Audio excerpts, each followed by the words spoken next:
A sweet Saturday for football here in Mobile, Alabama. If you can play, the NFL will find you. From the national title game to National Players of the Year in Canada, from CFB Blue Bloods to the Blue Hens of Delaware, they're here, ready for a day defined by opportunity. One more time to feel that collegiate atmosphere and kick off their NFL journey.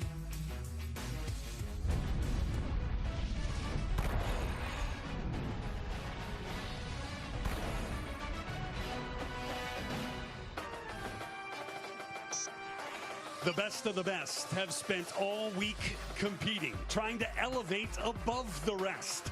3 big days of practice, giving way to game day in the 76th annual Reese's Senior Bowl. Fired up to kick off one of the crown jewels of the draft process. Hello, everybody. So great to be back here with you from Mobile, Alabama. Welcome you inside the broadcast booth from Hancock Whitney Stadium on the campus of South Alabama. I am Rhett Lewis here with the stars of the show, our lead draft analyst, Daniel Jeremiah. Big piece of our draft coverage every year, and one of the voices of the NFL on CBS, Charles Davis. Guys, it's been a fantastic week. This is a huge week for evaluation. DJ, how do you describe what this means to these prospects and these teams that are evaluating? Yeah, it's a huge opportunity. That's the right word. You get 3 pops at it once the season ends as a player. You get the All-Star games, you get the Combine, you get the Pro Day. This is the only one, however, Charles, where you get to wear shoulder pads and actually play football. So this means a little more. And I think that all week for these guys, they understand they're being evaluated in everything they do. So maybe you guard yourself a little bit. But on game day, you don't. You turn it loose, you shed those shackles, and off you go, ready to play. 82 days until we get to the draft in Green Bay, Wisconsin. Last year, of course, 6 quarterbacks went in the top 12 picks. That won't be the case this year, and every draft has its own identity, DJ. What has stood out to you about this class? Yeah, you're right. There's some drafts where it's speed and skill. This, however, is meat and potatoes. This is a line of scrimmage draft, and that was made known early in the week, announced with authority with this rep from Mike Green from Marshall going up against Josh Connerly from Oregon. These are 2 first-round picks going at it. Here you have Gray Zabel from North Dakota State. Entered the week as probably a 2nd-round pick. He was best in show all week long. He vaulted himself into the 1st round. And then Tim Smith, again, another example of these 300-pound Goliaths we've seen up front all week long. We love those one-on-one drills, but for the running backs, when you're not tackling to the ground, sometimes it's tough to make an impression during the week. But game day, Charles, these running backs have a chance to shine. They certainly do, and since it's a meat and potatoes type of a game and draft that we're getting into, how about we get into a little meat with these running backs? Yeah. Ollie Gordon from Oklahoma State. That's a fine ribeye right there. He can run inside with some thump, and then he can take it the distance when he gets to the 2nd level. How about Devin Neal? 3 years at Kansas where he was a 1,000-yard rusher, a 4-year starter, another 220-pounder who can bump inside. And finally, R.J. Harvey from UCF. Have somebody who can take it the distance at any time. R.J. Harvey, 48 total touchdowns in his career. He may not be as big, but he's awfully fast. UCF all-time leader in touchdowns. Maybe a running back could take home the MVP trophy today, but 8 of the last 9 MVP trophies have gone to the quarterbacks. So we got a lot of intrigue as we get set for kickoff here from Mobile. And that is, of course, on the way. You know, they say the draft starts here in Mobile. We start with kickoff. American versus National on the way here in the 76th annual Reese's Senior Bowl.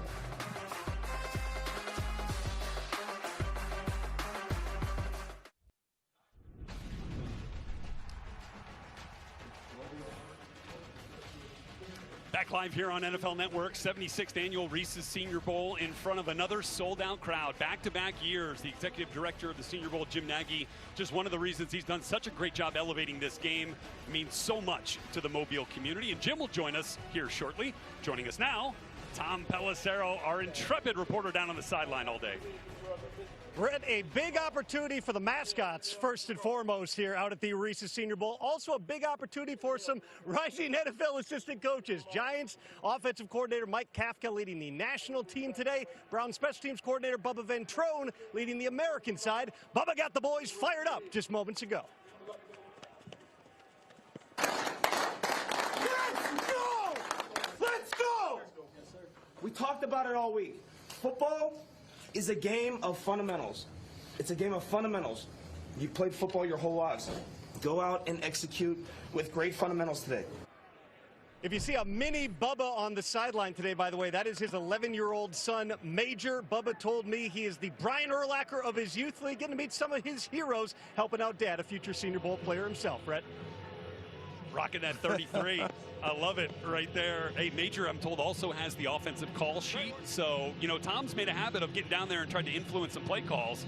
Might have to influence Major. I see Major cover a kick out here. He's ready to go. There's no question about it. That's the family business, isn't it? Just like his dad. Yeah, no doubt. Special teams coordinator for the Browns. He's done a great job this week. Those compete periods, boy, for Bubba Ventrone's squad have been awesome all week long. I'm sorry, Rhett. Major has a star in the remake of Little Giants. Oh, yes. The annexation of Puerto Rico. There Let's you have go. one.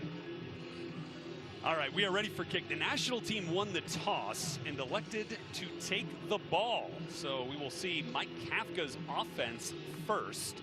We are doing the collegiate kickoff, right? The new NFL kickoff, the dynamic kick, probably a little bit more difficult to go through the ins and outs in a constrained period of time and teach that to the college guys. So we're going to keep with the collegiate kickoffs today. Yeah, there's a lot of adjustments that are going to be made going to the next level. That's one. We don't see that change in this ball game. But just throwing with a different football and going to the ground, you'll see it at least once today, where somebody will go to the ground and not realize that they're still alive. Get back up and go. That's right. Or a guy just forget to tag them when they're down. Exactly. And he gets up and goes. So it'll be Ole Miss's Caden Davis teeing up the ball and kicking it off for the American squad. Back deep to return. Looks like we have Xavier Restrepo from Miami and Jalen Lane from Virginia Tech. And the first kick will be returned here by Restrepo, taking it out. Good coverage by the American team, as you might expect. All right, let's take a look at the rotation of quarterbacks, fellas, that we are going to see here today. Again, the national team is going to get the ball first, and Dylan Gabriel will trot out. Big Ten champions with the Oregon Ducks will be followed by Tyler Shuck. And then from Laurier University, we mentioned it at the top of the broadcast, the Heck Crichton winner, top player in Canadian college football, will be on following those two guys. But boy, Dylan Gabriel, CD, you talked about it at the top of the broadcast. Impressive left arm, really mobile too. Yeah, no doubt about it. He's got so much experience. Multiple offensive sets for him. UCF, Oklahoma, and Oregon. And Ollie Gordon will get the first carry, as you talked about at the top of the broadcast. Big physical running back. We'll see plenty of him. Let's take a look at some impact players here, DJ. Yeah, when you look at some of the impact players, you saw in the very first play, Gray Zabel, who's starting at guard from North Dakota State, can play any of the 5 positions. He's been dominant all week long, was dominant on that first rep. Then Harold Fannin Jr., he's going to be someone who can get down the field as a tight end. Got a little Antonio Gates to him. Yeah, he certainly does. And Billy Bowman, the safety. Smile Mondin coming over from the University of Georgia. Both of them will tackle you in the secondary. Dan Jackson finally brings Ollie Gordon down after a nice game in this national team offense, working the ground game early on here. Jonah Monheim in there at center, another one of the guys we really liked on the interior. You just mentioned Gray Zabel, DJ. Got a nice block there, number 77 from North Dakota State. And Ollie Gordon finds the holes. Look at Zabel right there. And also next to him, also helping out, Marcus Bowe from Purdue. Yeah, Marcus Bowe is better when you're in these team settings than in a one-on-one setting. Some quick pressure there on Gabriel, but he's able to complete that pass to Harold Fannin Jr., the tight end. Savion Jones got up the field on that He certainly did, didn't he? But let's go back to Gabriel, because you're starting to analyze all these players, DJ. Something you said earlier in this week has stuck with me, and it's about him and his ability to go through his progressions when he's going back in the pocket. Everything he does is quick. I mean, you're going to see the natural comparisons to Tua. They're left-handed. Yeah. They don't have elite size, but they see things quickly. They get the ball out quickly, and they get it out accurately. A couple of times you saw his arm strength, too. Push the ball out. Did you just mention Savion Jones? That's the second time. Savion Jones, 2 sacks in that season opener against USC. Big one. Hey, Gray Zabel, who didn't give up much during the week, has got beat 2 snaps in a row here by LSU's Savion Jones. Middle of the pack there in the LSU yellow helmet, the gold helmet, just ends up winning right at the line of scrimmage and envelops the ball carrier. He can play on the edge or inside. I like him better inside, where his quickness is a matchup nightmare. And I think we're really seeing that here early on. Dillon Gabriel, first pass attempt is going to go to Woody Marks. Oh, guess who? No surprise there. 261 career receptions for Marks, and he gets another one here. Smile Munden comes up with the stop. He is very comfortable working out of the backfield, and you can get him the football from his alignment in the backfield, CD. I think you can put him out in the slot as well. Here you get him out to the perimeter. He knows how to set up blocks. He's real natural in the pass game. And we've got some mobile guys up front. You mentioned the meat and potatoes, but this meat and potatoes comes with some agility, because on that play, Jonah Monheim, number 70, Gray Zabel, 77, both got in front of Woody Marks to help him out. There's that left hand of Gabriel, though, getting a deflection. I think that was Aeneas Y.A. Black might have Black. got a hand on that. At almost 6'6", 337 pounds of him. Yeah, 84-inch wingspan and 35-inch arms. So yeah, it's I'd say that's probably in his skill set right there. And Red, you noticed the helmet of Dillon Gabriel. You told us this story earlier this week. 3 schools, all 3 represented: UCF, OU, and then finishing at Oregon. Pitch out to Woody. I tell you what, he was the best player on USC's offense this year, their most consistent player, and also pound for pound might be one of the toughest dudes out there. He's really put together. I mean, he carries that weight really, really well. When I saw him on tape, I did not know he was walking around carrying 215 pounds. That's right. You know what that reminds me of? Alvin Kamara. Because when you see Alvin Kamara in a uniform, you think, oh, wow, he looks, almost on the slight side. Then you find out he's 217, 220, and packs a little bit of punch when he goes through the line of scrimmage. Played for Mike Leach at Mississippi State before USC. Leach, RIP, called him tougher boot leather. Played with a broken nose in a game against Alabama.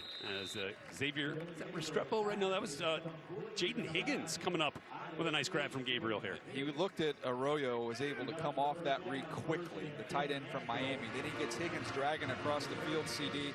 And just a little nuance, a little moxie to his game. He just retreats, buys a little bit of time. I also think at that size, getting some depth from the line of scrimmage clears up his vision as well. Absolutely. And don't you think also with his personality and that calmness, it transmits to his offense in a game like this, where everyone's going to be hyper in the beginning, and he's got him on the march.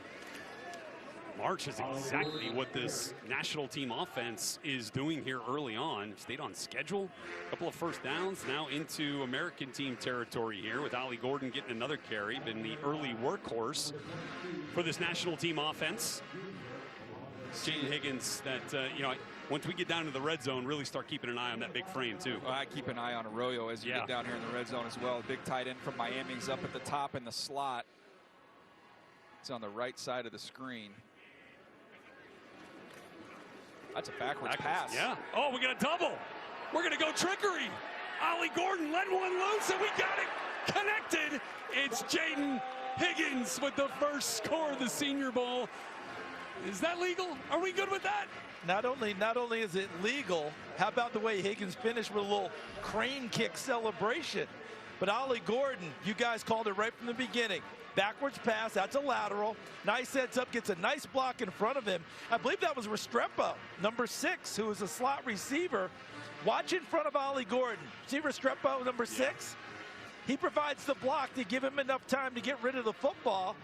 And then Higgins is the only one who sees the ball ahead of Mac McWilliams and is able to make the play on it, and it turns it into a touchdown. I'm going to give Tom his first homework assignment. Yes. I watched all the practice tape. They never ran that in practice. That had to have been installed in the meeting room because they knew the other team would be keeping an eye on them. Didn't want to put it on tape. That's a ballroom practice session I need to get that confirmed when that was installed.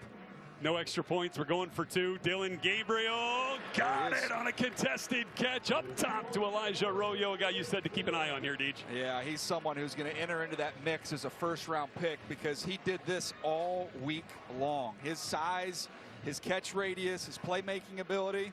This is a continuation of what we saw during the week. Very impressive first drive for Mike Kafka's national team led by Dillon Gabriel, who maybe gets an assist on the touchdown toss from Ollie Gordon to Jaden Higgins.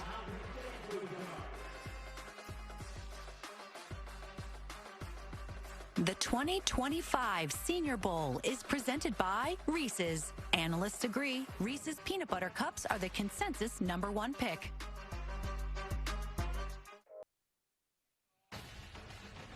such a clean drive for the national team there. Didn't get a chance to tell you about the rules of the Senior Bowl here. And you're really going to see 3 base packages, 21 personnel, which means you'll see the 2 running backs and the 2 receivers. 12 personnel brings an extra tight end onto the field. You lose a running back. 11 personnel will bring 3 receivers onto the formation. On defense, only 2 zone packages allowed. Cover 2, you get the 2 defensive backs getting the 2 halves of the field. Then cover 3, of course, splitting the field into thirds. Finally, both teams running a 4-3. Only players on the D-line are allowed to rush the passer. So whether you're a corner, linebacker, or safety, no blitzing is allowed. Yeah, we'll see about that. Okay? Yeah. Unwritten rule on trick plays. I guess we're not into that, but that's okay. Everything is fair game on that front after what we saw. I think that type of trick play, no one loses any sleep over. Nah. If you onside kick, it might be a problem. Then we might have a little bit of a conversation. Fair enough. No surprise onside here, Sean Payton.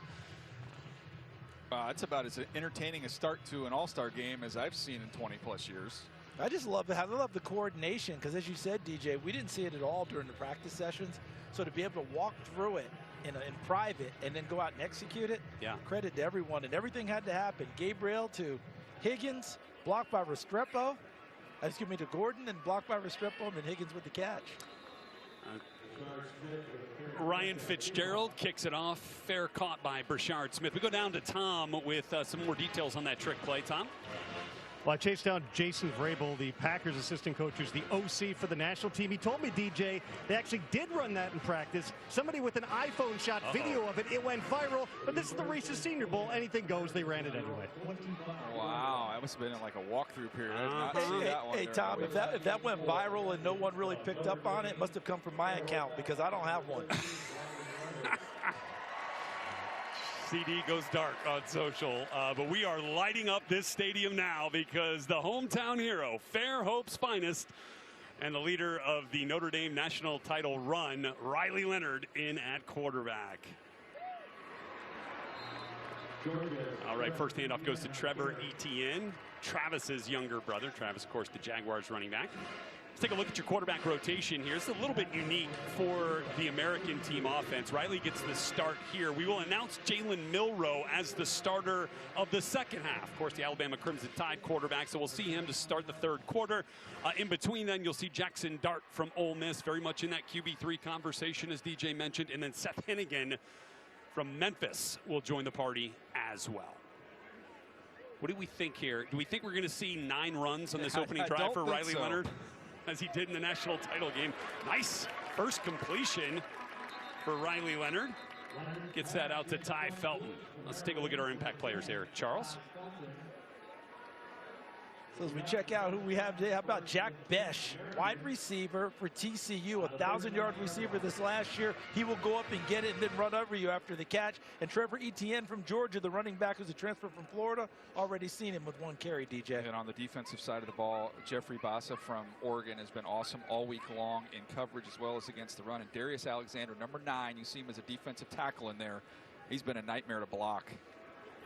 Trevor Etienne gets a good head start there, picks up a few on first down, and he's one of those guys that you've really kind of pointed out as one of the leaders of the pack in this group, DJ. He just wasn't healthy all year long. I think if he stays healthy, he's locked in as a day 2 pick. Yeah. And I think when it's all said and done, that is where he's going to end up. And he's had a good week catching the ball out of the backfield, the one-on-ones, pass protection. He's aware. He's helped himself. It's nice to be healthy. Yeah, no doubt about it. I really like the play that was made out in the corner. Is that Tommy Hill, 31, who's wearing a blue helmet? Was that Melvin Smith? No, we welcomed Smith. Yeah, it was a trade. We had a trade for Melvin Smith. He's wearing Tommy Hill's 31. Tommy had a good Thursday, got banged up, had to leave Mobile, but Melvin Smith was really good. Darius Alexander up on the interior. The guy who started his career as a left tackle, made the switch to the defensive side of the ball, and he's going to go pretty early here, Deej. Yeah, when you're over 6'3", you're a little over 300 pounds, and you're long and know how to use that length. You see him there. I mean, he is central casting for what you want a defensive tackle to look like. I love how he wears a single-digit number, trying to be that slimming number for a defensive tackle. All right, Riley Leonard going back to the air. Nice connection. It's Jack Besh who makes a catch, takes the hit, and Jack's been making contested catches, big catches, going up and getting them all over the place here throughout the week. throwing them into some contact here, and there's no flinch from Besh. It's a nice ball, but you're throwing him into some trouble. And CD Besh, there's no fear in his game at all. There's no doubt in my mind that from the time he started playing as a little kid, that he was the one who told his parents or his brother, throw the ball, and he'd run up against the wall and catch it. You know what I'm talking about? Bounce off the wall to make that catch. He's the one diving into the pool when you throw him the ball. He makes those type of tough plays, and he makes them look easy. Oh, he just let him go. It's a game. I think you're allowed to tackle him. Yeah. He just tagged him off like it was practice. That is a handshake deal right there. Nice work there from Jeff Bossa, not taking a kill shot on Riley Leonard. We go down to Tom Pelissero. Well, Rhett, all players here are wearing stickers on their helmets honoring Tiger Besh, the former Princeton football player who was killed in the New Year's terror attack on Bourbon Street in New Orleans. His brother, TCU wide receiver Jack Besh, you just saw make that play. He's wearing his brother's number 7 in this game. Yeah, Princeton Tiger as well, Tom. That's Tiger right. Besh played for the Princeton Tigers, and Bob Serace in that crew was an all-Ivy League kick returner wide receiver. Certainly our thoughts to the Besh family. Great family, football family. Jack's uncle Brett was a receiver at LSU like he was. Played in the league for the Saints for a few years. Strength and conditioning coach for the Cowboys. Just absolutely grief-stricken with what happened in the terrorist attack on New Year's Day in New Orleans. And our thoughts continue to be with Jack and with his whole family. You see Tiger there on the left. They were so close, and he's doing this for Tiger now. And a very cool story that we'll add on to that to finish it up after this play. Riley Leonard gets a little pressure, but hangs tough and gets that one off to Arian Smith. That ball came out. It's picked up with one hand by Sebastian Castro, and they're letting this one go. As it stands now, this is going to be a fumble and recovered. Did not call it down, Rhett. That's right. We've got a strip by Sebastian Castro and picks it up. So let's take another look at how this happened. Great punch out here. Well, Castro with the tackle, and then as he's going, he's down. He's clearly down. Yeah, that ball should stay with them.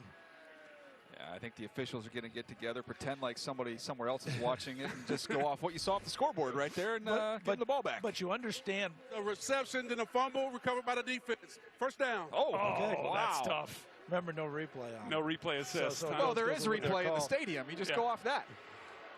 Go with what's called there.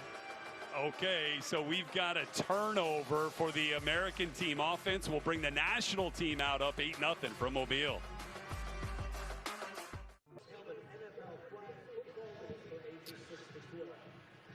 So Sebastian Castro going to get credit for a forced fumble and a fumble recovery, giving the ball back to the national team. He's one of those guys Kirk Ferentz loved. You know what? Yeah, maybe it wasn't a fumble. Okay, we did see the knee down. But the play was made. Right, play was made. Kirk Ferentz said that Castro was one of those guys that's kind of a typical Iowa, right? Took him a little bit of time to get comfortable. Once he did, boy, did he really take off. And he's kind of been the next in line of those great Iowa defensive backs. 27 of them have gone into the NFL under Kirk Ferentz's tenure. Rhett makes such a great point, DJ, about them. Phil Parker, the longtime defensive coordinator there. Yep. What do they do at Iowa to keep giving us these types of players, DJ? Oh, they get a bunch of smart, tough, physical football players on both sides. Yep. Talked to Parker about Castro after a practice, and what you said might have been his best of his Iowa career. A guy that has the never arrived mentality. So we'll get back to the national team offense here. Boy, was that a smart play. Savion Jones is living in the backfield so far in this ball game. 34 out of LSU. It's every single play he's getting penetration. Here he is working inside against Bartholomew, the tight end. That's a tough assignment. But look how smart Tootin was, the running back. Bashal Rose Tootin. He sees him coming. Did you see him angle his body like, yeah, I'm good. I'm not taking this direct shot. Going down to the ground was the smart play by Tootin. We got a pre-snap movement up there at the top.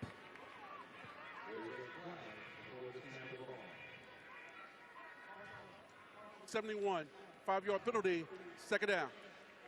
Marcus Woods, our official for the day, announcing the fall start penalties. So that's the first negative play we've seen from the national team offense after an incredible first drive. Big Anthony Belton from North Carolina State, DJ. Who I would like to see get going here is Kyle Williams, the receiver from Washington State. He's down here on the bottom of the field, and they're going to go to the opposite side and go up top. Pat Bryant will get the reception from Illinois. Caught 10 touchdowns this year for Brett Bielema and the Fighting Illini. Did you see, by the way, Belton hit the Jets there, getting out on the and trying to get in front of Bryant. He had a great week. 345 pounds. Heaviest and he of the can week. Move. a consistent week. And he has a very apt nickname. You know what his teammates call it? Escalade. Ha! And when he moves like that, with that type of bulk, no doubt about it, he's smooth. Could call him IHOP. He had 51 pancakes this year. Dylan Gabriel once again rolling out to his left, showcasing that mobility a little bit on the run. Oh, trying to fit one into a tight window for Bartholomew. That was Munden almost got that one. Hand on it. Yeah, Munden could have had that one, and that's an example of when you get to the next level, some of these windows, they shrink real quick when you're trying to throw the ball back inside, rolling out to the left. He's directing traffic, and Munden's got his eyes on it the whole time. That should have been picked. Yeah. And that tells you about a player who doesn't just take him in his assignment. He sees the play continue to develop and kept getting depth on his pass drop and got into the passing lane to break it up. Yeah, he did a nice job in one-on-one coverage all week long. And you know who was chasing Dylan Gabriel right there? Savion Jones once again. All right, so the punt from Jeremy Crawshaw is going to be fielded by Jack Besh. And we'll bring the American team offense back out and get another glimpse of Riley Leonard. Fairhope's finest taking the field once again when we return.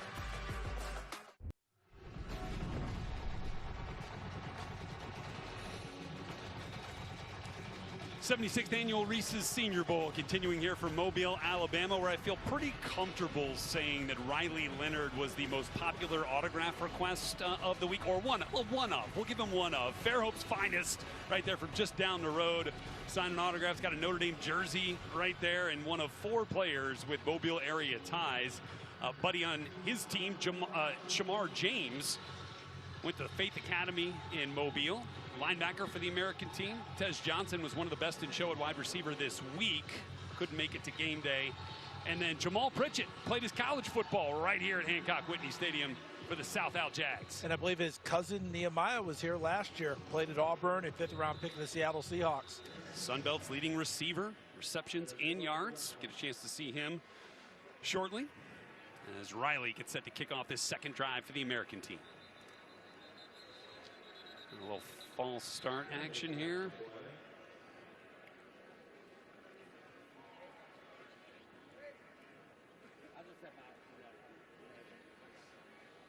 Let's see if we get False this start. sorted out. Offense number 57, 5-yard penalty, still first down.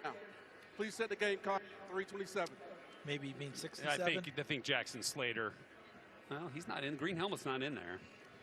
I don't have a 57. There we go. Logan Brown from Kansas, at long last, gets the hook. Logan Brown was like, that 57 was fine. I thought he was just fine. You didn't need to bring it back around. I'll tell you what, this is a talented defensive tackle duo with Farmer out there and Alexander. Farmer lived in the backfield in those one-on-ones. He got pushed around a little bit by Logan Brown right there. Really nice play jumping in there. Was that Jonas Sinker from Virginia, who I think has had a nice week, DJ. We don't talk about safeties very often, but number 20 in white to the left of your screen, jumps up into the gap, makes a nice tackle. That was a quick read. He's flat-footed, doesn't waste any steps, and just pulls the trigger and goes and makes a play. Short tackle right there on Trevor Etienne, who lines up. Sidecar on the left side here. Get a chance to...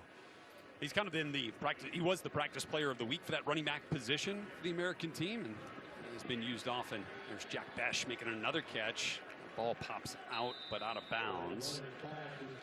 We were talking earlier about the unfortunate loss of his brother, Tiger Besh, who played at Princeton, and Tiger's friend, Ryan Quigley, who he played at Princeton with, was with him that unfortunate night, injured in the aftermath there. The Philadelphia Eagles have given him tickets to go to the Super Bowl. Awesome. Yeah. And they said, hey, if it's too soon for you to go back to New Orleans, we understand. He said, no. He said, I promised Tiger I would take him to the Super Bowl with me. So he is going to that Super Bowl and is taking Tiger with him to that game. Nice move by the Eagles. Indeed, Tiger, one of those who heroically helped save others. It's a nice throw right there. He's off to a nice start throwing it. Riley has been heating up. He kind of drops his arm angle a little bit here, but the ball jumps out of his hand. So all the way down at the bottom of your screen, watch the receiver get into his route. But watch the dispatch that ball's delivered with, and a great adjustment by Tesla. Isaac from Arkansas. Yeah, a couple years at Hillsdale, D2 Hillsdale, before transferring into Arkansas. That's right. Really nice job, because that ball's a little bit inside, and he made the adjustment to go get it. When they're going to tap into the speed of Arian Smith and take a shot here before too long. Devin Neal picking his way through the national team defense. Nice vision right there for Kansas's all-time leading rusher. Brought down by Jonathan Edwards, who was a game day trade from the American team over to the national D. And Neal's just, everything he does is real smooth. He's real fluid. He's smooth. He's got great vision and balance. I want to see him get out in the open field, see if he can really go. That's one of the things I'm looking forward to seeing. And I think in a game like this, when it's one-on-one with a defender, he's 220 pounds. Use that 220, drop a shoulder on him. Riley with a little play action, going to get it out to Jamal Pritchett. Besh made plenty of plays right here at Hancock Whitney Stadium. Besh and Logan Brown, those are the two key blocks out there on the perimeter on that screen, CD. And you had just mentioned arm angles with Riley Leonard. He did it again on that one. Changed the arm angle so he could get it out there to the flat, because he did have a defender trying to get into his face on the pass rush. Good adjustment by Leonard. And as you mentioned, really key blocks out on the perimeter. Rams scouting staff probably taking a close look at Jack Besh with how physical he's been in the run game and in the contested catch department. We know how they like to use their receivers in that front.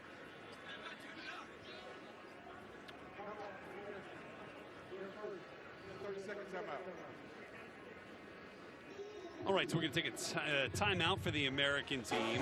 And once we finish up here with the Senior Bowl, all eyes will descend on Indianapolis before they hear their name called in the 2025 NFL Draft. It's the top prospects heading to Indy to put on a show for scouts in attendance at Lucas Oil Stadium. The 2025 NFL Scouting Combine, February 27th through March 2nd on NFL Network. DJ, part of the Triple Crown. You got your one-liners for Rich Eisen ready? Work in progress. Okay. We've got time. Okay.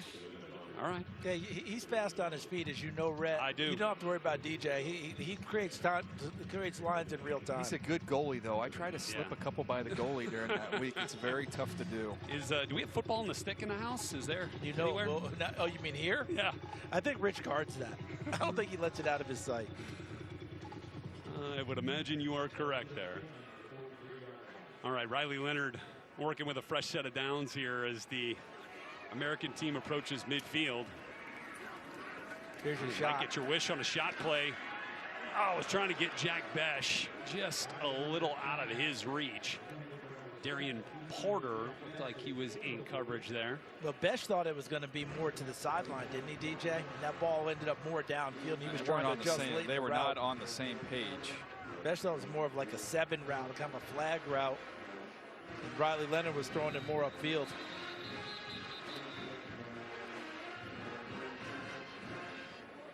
All right, so that's going to do it for the first quarter with the national team up 8-0, but the American team driving. The day after last year's Senior Bowl, we found out that one of our NFL Network producers, Larry Campbell, passed away. Larry, part of our NFL family for over 17 years, worked on a lot of our Senior Bowl practice shows, worked with a number of people on a number of different projects at NFL Network. One thing was always clear. He loved football. He loved being a part of this team. Larry was just 49 years young. And a couple of months later, our NFL Network family took another hit, losing our graphics producer here on our Senior Bowl broadcast, Jake Wisniewski, who I know, Charles, you guys had a chance to spend a lot of time with here over the years. Yeah, we certainly did. And look, what's perfect for both of them, DJ, that we'll remember, not only did they love football in the NFL, they love people. They love the team that they worked with, and we love them. And Jake always had a smile on his face. And LC, wonderful, wonderful man, and the sharpest dressed man in NFL Network. Look at that shirt. Man has some style. And when you saw Jake in his picture getting ready for his wedding, two wonderful men. We're going to miss them both. Our thoughts to both Larry and Jacob's family. And Julia, I know you're watching. We have our thoughts and prayers continue to be with you.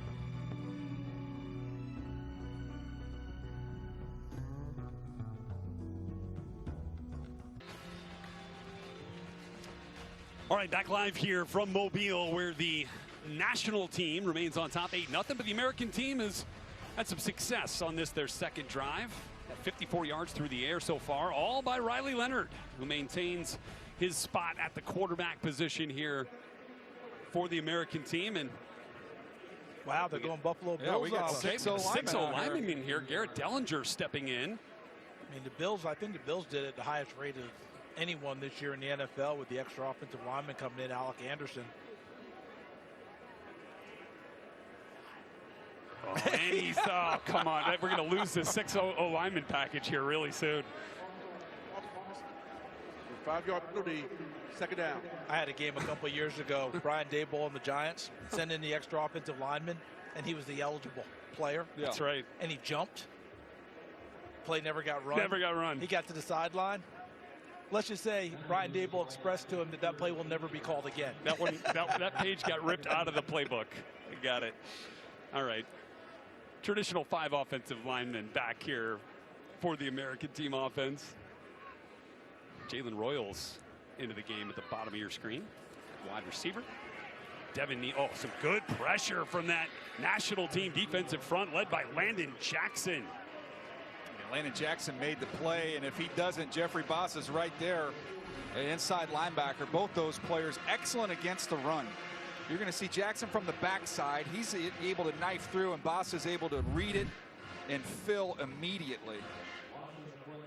You know, from time to time, you got to make sure we, try to keep players in this game, right? Get all the way to game day.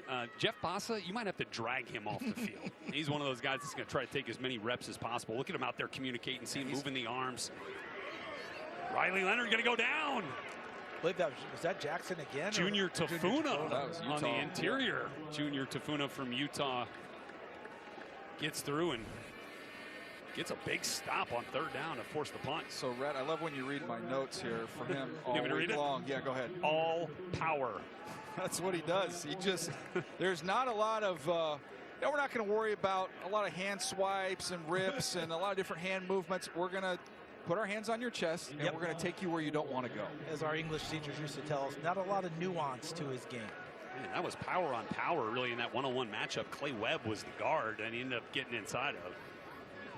And we'll get another punting opportunity. This is James Burnap from Alabama with a skying punt. Back deep, Jalen Null.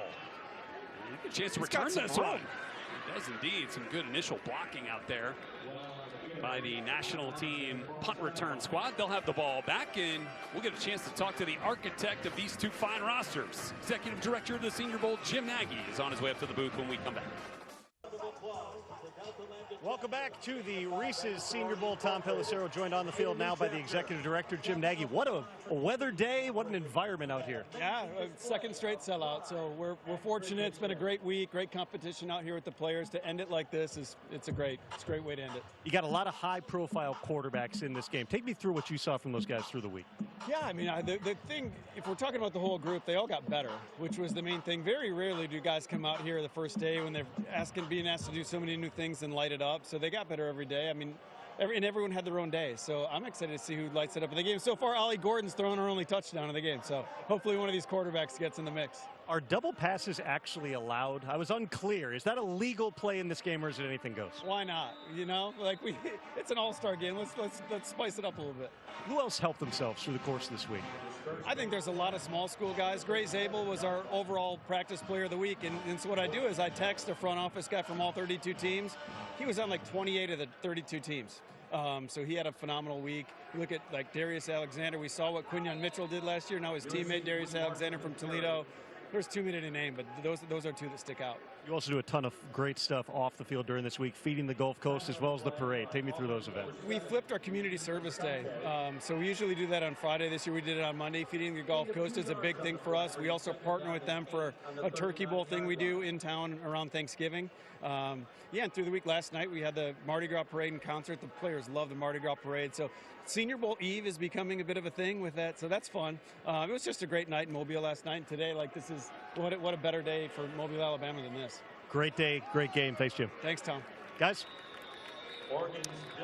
Great work there, Tom.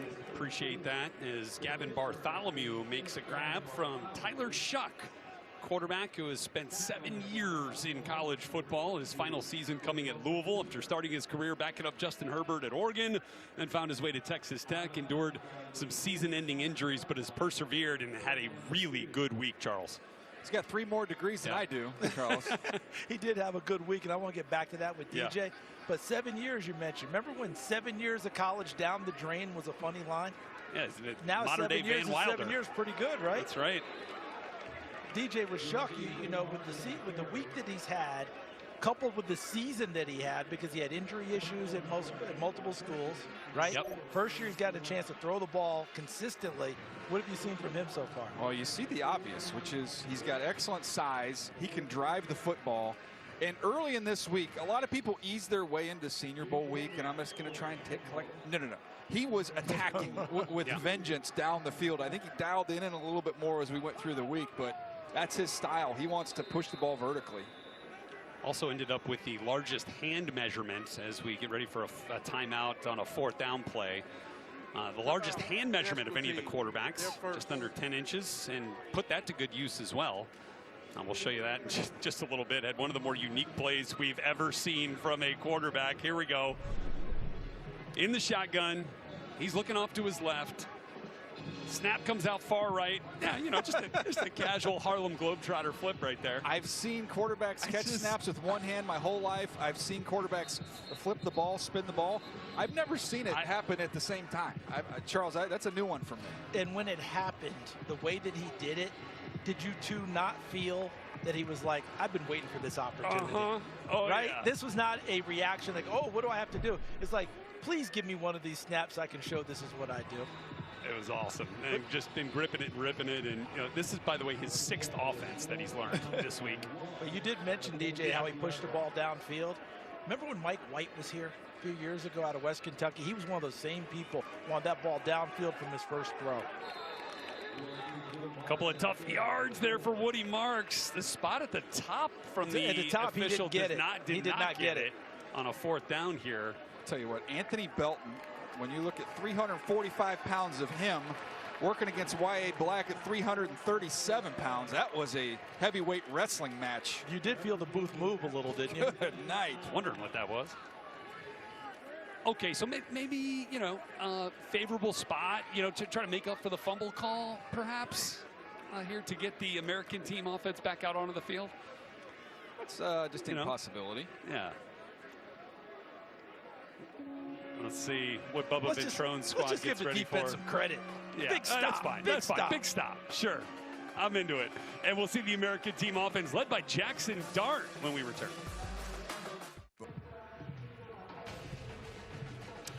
Welcome you back to Mobile, Alabama, 76th Reese's Senior Bowl, as we get a look at Jackson Dart, the now Ole Miss career leader in passing yards, 10,213 passing. Great Eli Manning for that distinction, and we'll pilot this American team offense here. DJ, what do we like about Jackson Dart? Uh-oh, Dellinger getting another shot here. Don't jump. Don't jump. Yeah, with Dart, Rhett, it's someone who's played a lot of football. He's accurate. He can move around. He's big, sturdy, strong. Oh, flea flicker. They're going to take their shot at trickery going down the middle of the field for Jack Bash, who goes up and makes his signature contested catch. We are playing aggressive football right now. Get the extra lineman to firm up the protection, CD, so you give Dart a little pocket to throw from. And threw a nice firm ball. Now, if he throws it out in front, it's a touchdown. It's an easy touchdown. But if you're going to throw it like this, as you mentioned, firm and flat, did he not pick the perfect receiver? That was not an easy catch. Right? He's got a hand up right in between his hands, and he's able to just pull that one in. But body control from Besh, man, that's what's stood out the most. But Red, as they say, that's what Jack Besh does. That's what Jack Besh does. Contested catches and toughness on display here for the American team. 39-yard connection pretty soon from Dart. Pretty soon you'll be in the crab cakes in football. Yeah, you better believe it. Well, number 76 play like a champion. All right, Trevor Etienne gets stuffed up there. It's Sebastian Castro in there. Looks like Darius Alexander making his presence felt once again. we're seeing linemen, not only skill position players, but linemen are coming in and out. I like it. I like that everybody's getting that opportunity. I know with all-star games, what's difficult is playing rotations, and sometimes there's an inequity about playing time and all that. I love when they rotate them in and out, and everybody gets their opportunity. That's why they're here. Well, 5'10", Willie Lampkin is getting his opportunity, snapping the football to Jackson Dart here at center, coming from UNC. 5'10", 270 pounds. See him in that light blue helmet going back towards the huddle. 55 in orange. He's my AQ Shipley hopeful. No timeout. That's it. He is my AQ Shipley hopeful. There's no timeout. Bubba just said takebacks. No, you didn't say no takebacks. No timeout. No timeout. Is that kind of what Sirianni did in that ball game where he saw the penalty and waited and then let's change that. I'll take that timeout back, sir. This is where Jackson Dart in a zone read game can be very dangerous. Just a matter of whether they would call that here in an all-star setting. C.J. Dupree in at tight end, top of the screen in the slot. Dart working the bottom, but getting a little pressure and showcasing his mobility, and he's going to get into the end zone. Jackson Dart putting the American team on the board. He's done that a bunch. And then they remember the Titans at the end of it. 14 career touchdowns on the ground. He's strong. He is very, very strong and sturdy, 226 pounds. The pocket collapses on him, but then he doesn't mess around, doesn't try and get to the perimeter, Charles. Just get up the field, north and south, and you're not going to get him on the ground. It was interesting, DJ, as you saw the pressure coming from his left, and lane open to his right, but he took one more beat. And as you talked about, made himself a little small and still came up where the pressure came from. In a sense, he replaced the pressure with himself and inserted himself into the end zone. All right, so we're going to go for two once again.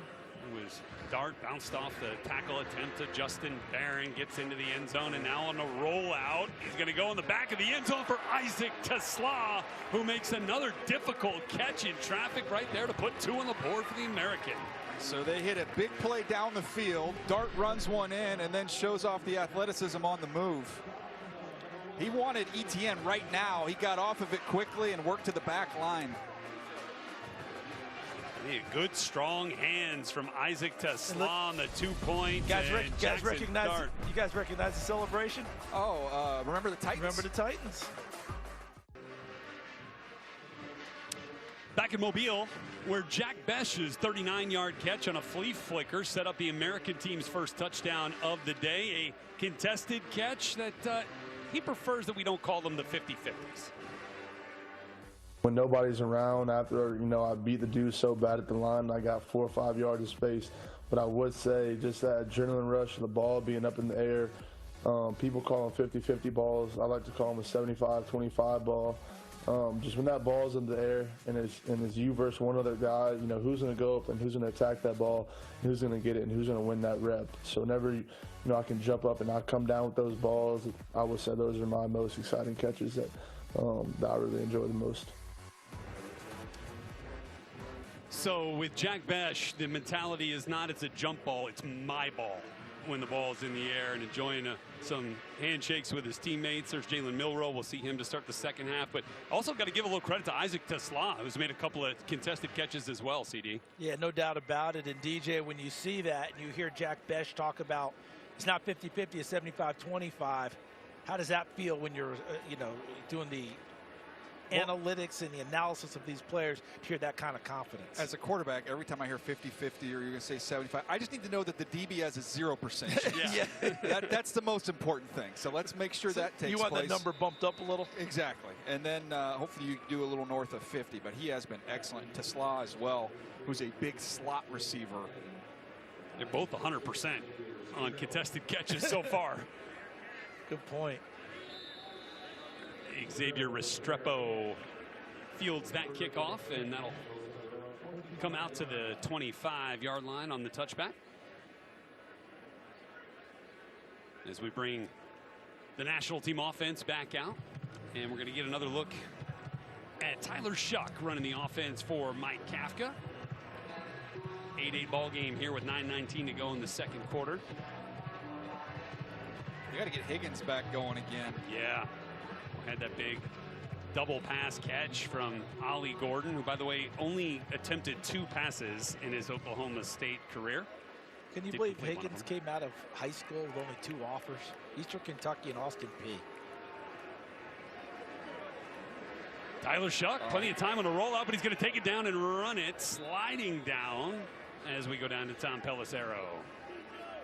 Brett, I'm here with Dylan Gabriel. 2 series for you, Dylan. I don't know what the odds were that you weren't going to be the one to throw a touchdown pass for your team, but at least put some points on the board here. Yeah, hey, Ollie's been doing that, so it was fun to watch, and then, just coming down with it. We try to do our due diligence how we celebrate. Tell me about the work that you put in through the course this week, your microwaving chemistry with all these different guys. What's it been like? Yeah, it's been difficult at times, but all positive in terms of getting around new people and learning new stories and all about them. But there are growing pains with that, and we just been having fun while doing it. And this is an unknown time for a lot of us, but trying to enjoy it all. I would ask you what it's like to put the helmet on one more time, but you got a special helmet here if you can show it to us. It's showcasing your entire journey through college football. Yep, it's a blessing. You never take any opportunity for granted that you get to step on this field, so made the most of it and definitely smiling.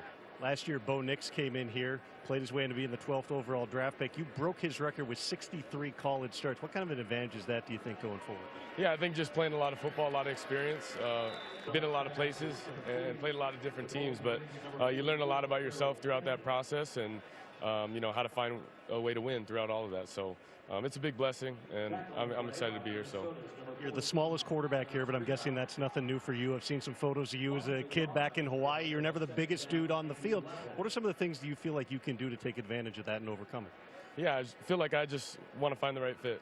Someone who doesn't give a rip about that, and just wants a winner, wants a baller. So I think that'll be perfect for me, finding the right fit in that way and good alignment so that we're not talking about it. Tell me the next 3 months here leading up to the draft. What are you going to be up to? What do you still think you got to prove?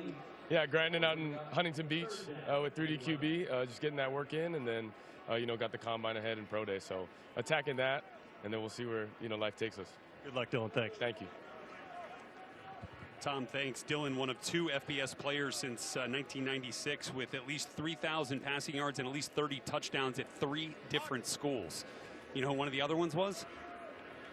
Right, at multiple schools. It was Russell Wilson, who stands about the same height as Dylan Gabriel. Two schools for Russell. Yep. North Carolina State, Wisconsin. That's right. I remember when that always used to be a story. Guy transfer, goes to another place and does it. Now, we don't even bat an eye until you get to school 4. That's right. That's right. That's right. We used to, trust me, I was in draft rooms in draft meetings, and it was like, why did this guy leave? Yes, that's always the first question. We're going to spend the next 10 minutes figuring out why he left. Yep, you got to find out what the story was behind it. Now, I'm not sure we're even asking the question. We know what the story is. Now we're having the conversation like, why did this guy stay? Yeah. Sure. Yeah, Dylan really mastered the art of connection. Or he got connection. how much to go where? That's what you're asking. And if you were wondering, he did not bring the minivan down here to Mobile, as Tyler Shuck makes a nice throw across the middle. That's Jalen Lane from Virginia Tech on the receiving end. Jalen Lane, a little over 5'9", 191 pounds. He is quick as a hiccup. You saw that in the one-on-ones during the week. Here he is working across the field. He'll be working his way this way. There you go. As you described. He's got natural hands. What do you think about that right through the ball? Gave him a chance to run with it. That was Brandon Adams, B.J. Adams from UCF, making the tackle. He got off early. He got that jump. That was Peebles. Yeah, Aeneas Peebles. That's his game. That is his game, and I say that with admiration. Don't DJ. He might have been a touch early on that one, but that was explosive and quick, and he is going to win on edges. It's been an entire season, 2 seasons now. Watching offensive linemen get off so early in the NFL, you see it week in and week out. I'm giving this defensive lineman one. I mean, these offensive linemen are jumping so fast. Oh, almost. Goodness. Did that hit the ground? I thought it kept it. Did he catch that? Bayshall Tootin stayed with that. They're going to call that a catch. They're not saying it hit the ground. They're going with it. We'll have to see what the replay tells us. He thought he was going to get with a Big Mac there by Mac McWilliams. He was sitting there waiting for him. Who kept the block out on the perimeter? Let's take a look. Because you had to hold that block a long time for Tootin right there. Jalen Lane. Oh, it hit up. Yeah, he did. It popped right up off the knee and caught it. Was that Noah? Jalen Lane. Jalen Lane, Yeah. number 83 from Virginia Tech, held his block a long time to allow that ricochet to occur. Here's Tyler Shuck going back to Lane on a 3rd and 10, but that comes up incomplete. Pretty good coverage there. Caleb Ransaw, but I was getting a little bit of pressure. Princely Uman Mielen. Or as the coaches call him, Princely. That's right. That was one of our favorite moments from Bubba Ventrone's compete period at the end of each practice. Tell me your last name again. Yeah. All right. We're going to go with the first name twice. Let's go Princely. Yeah. Always think of an old play. Anything Goes had a great character named Nicely. Oh, here we go, friends. We're going to attempt a 57-yard field goal right here for Ryan Fitzgerald. His career long was 59. He was 5 for 5 on 50-plus yard field goals this year in a tough year for the Florida State Seminoles. He only had 14 extra points this year to tell you how much their offense stalled. And that's going to push just wide, although it felt like it might have had the leg. Yeah, he definitely had enough leg. Just pushed it a little bit. Did not miss a single kick this year, but that one didn't find its way through the uprights. Well, it's a new year. Indeed. Okay? It's a new year. Indeed. We were talking a little bit about Bo Nix there with Dylan Gabriel and Tom Pelissero last year. Bo, of course, from right here, Pinson Valley. Had a terrific week. Nice touchdown through there to Brevin Spanford. And then, boy, a couple of times on the Move the Six podcast, DJ, we were talking about Bo Nix might be the offensive rookie of the year, especially in the middle portion of the season. Yeah, they kept giving him more responsibility, putting more on his plate. You see Sean Payton knowing what he has in that young quarterback. DJ, we had a little bit of an unusual year with how much success rookie quarterbacks had. I attribute a lot of it to how long they were in school and the experience that they brought with them. What do you think?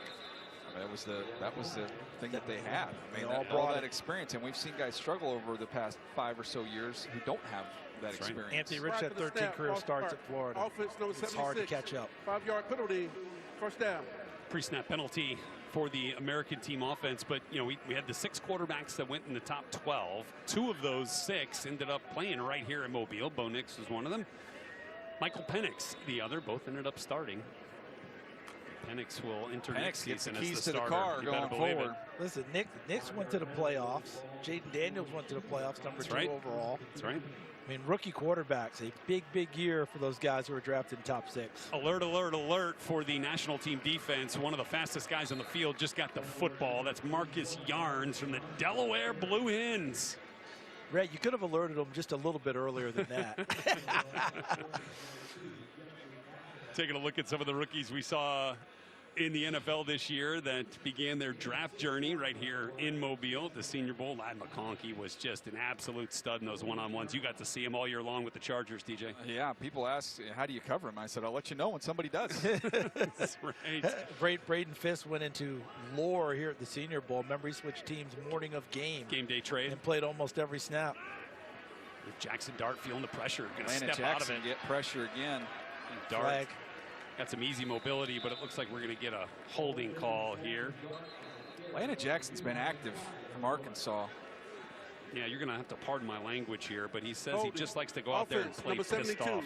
10-yard penalty, second down. It works for him. It does. So the holding penalty will set this American team offense back a bit. You remember Landon Jackson, an LSU to Arkansas transfer? Remember in the old days you didn't transfer within conference? Now we see it all the time. Guys finding their spot. Caleb Sanders, who had been there before, a linebacker, right? Yeah. Went to Denver. Drew Sanders. Excuse me, Drew Sanders. Thank you. Went to Denver, playing there for the Broncos. But you remember his move from Alabama to Arkansas. Paid huge position dividends change for him. too there. Went from edge rusher to much more of an off-the-ball guy, and right back to edge rusher. He did it all. Second 20. Are we going to go a little screen here? What do we got? Just pull out another trick play. Why not? Throw that bad boy downfield. Because that's what he did throughout the season. Remember his yards per completion. And Jackson more pressure. Again. Jackson winning, and Dart runs right into Garrett Dellinger, the LSU offensive lineman there. But another big piece of pressure right there. How does he like to play again, Landon Jackson? pissed off? Well, guess what? I'm going to have to add that to my life a little bit because it's working really well for Landon Jackson.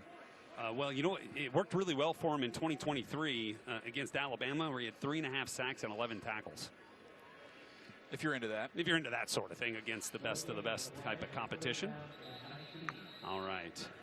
We are at the 2-minute warning with a tie ball game. National and American both with a touchdown apiece.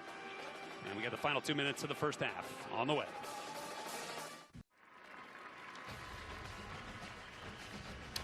Eight tie ball game right now as we kick off the final 2 minutes of the first half here from Hancock Whitney Stadium. Coming up at the half, you get some first half analysis with Mike Yam, who did a great job play-by-play with Bucky Brooks, Isaiah Stanback, and Jane Slater in our coverage of the East-West Shrine Bowl. And Mike will be joined by David Carr, who led the South team to a victory back in the 2002 Senior Bowl, parlayed a great week there and a tremendous career at Fresno State, and the #1 overall pick in that draft by our old friend Charlie Casserly and the Houston Texans.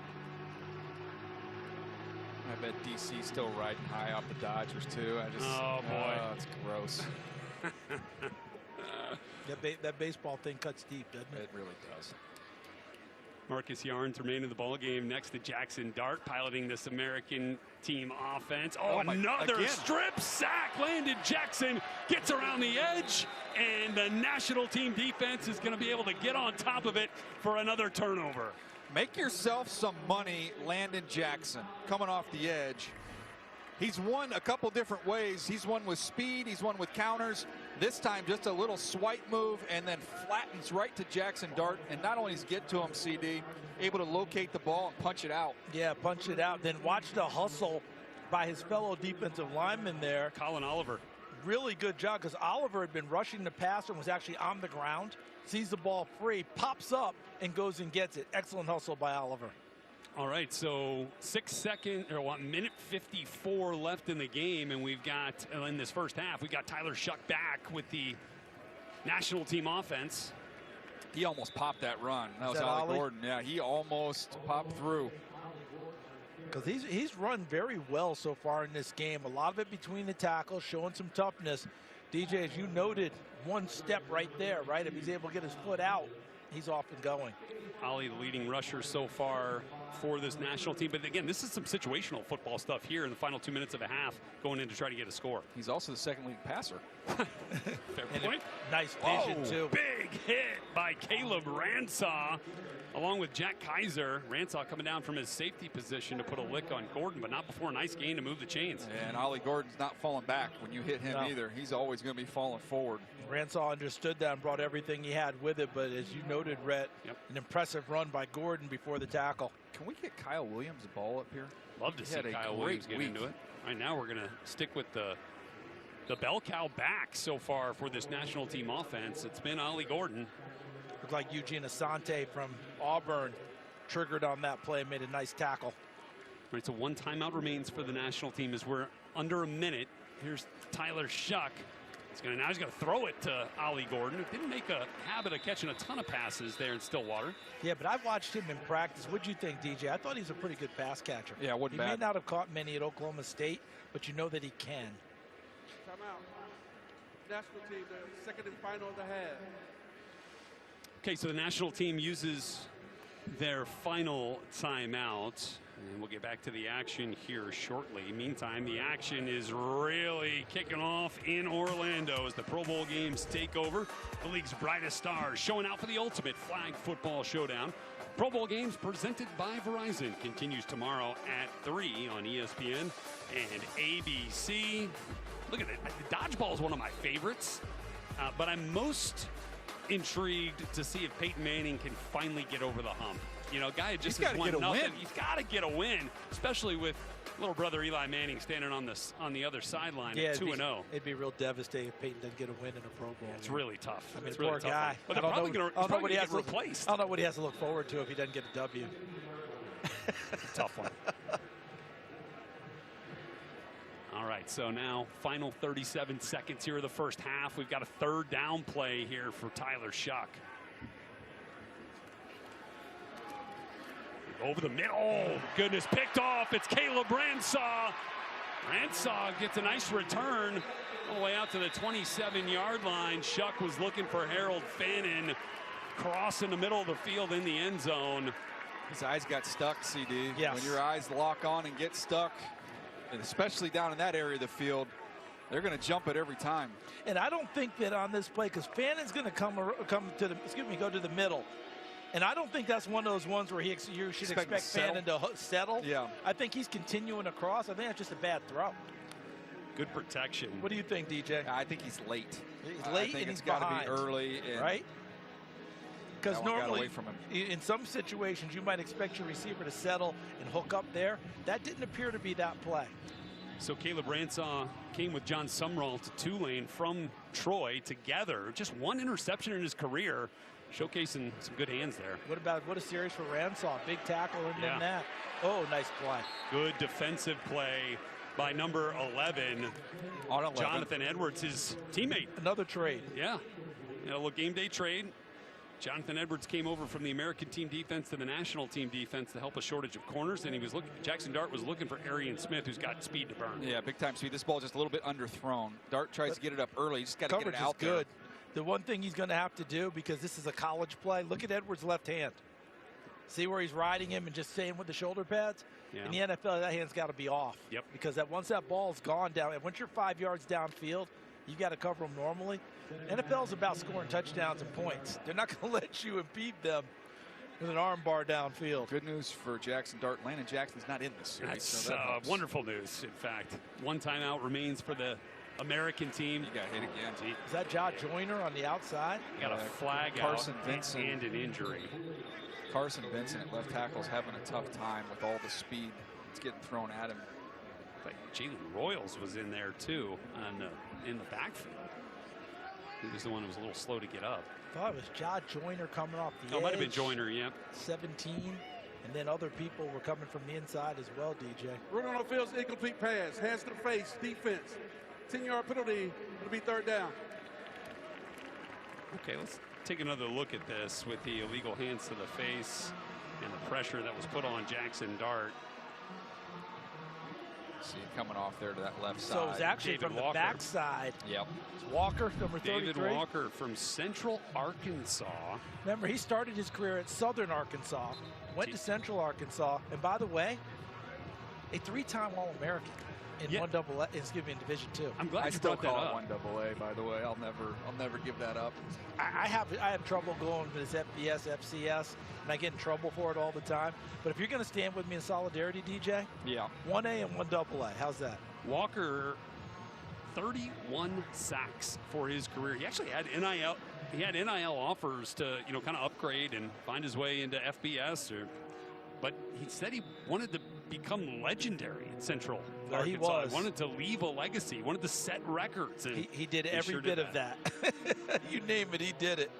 Well, we've got the Delaware back in Yarns, who is outstanding catching the ball, and this would be a good time to get him involved in a screen. Final 20 seconds here. Going to call a draw for Jackson Dart. Going to get down quickly. See if they use that final timeout here, or if we're just going to let the clock go. It's a lot of quarterback runs for a guy of Dart's stature, isn't it? That's how he plays, though. That's his brand of football. I understand, but in an all-star game, you don't usually get that. He had over 1,500 career rushing yards, but we're going to end the half tied 8 apiece for the national and American teams as we head down to Tom Pelissero. Bubba, the ball was on the ground a little bit more than you'd probably like there, but you said you wanted to be aggressive. You hit the flea flicker. What was your assessment of the first half? No, good execution on the flea flicker. A few too many penalties. We got to protect the football. How much of Jalen Milroe are we going to see in the second half, and what's your message to your team? He's starting the second half. We get the ball, so excited for him to get an opportunity to play in front of this good crowd here. Thanks, Bubba. Yep. Guys. Tom, thanks very much. Winning was the message that Bubba Ventrone laid out to his team throughout the week and today, and they'll have that opportunity as we're tied at 8. We've had trick plays, we've had highlights, we've had contested catches. We're going to have the second half when we come back, but right now you get Mike Gam and David Carr at the half.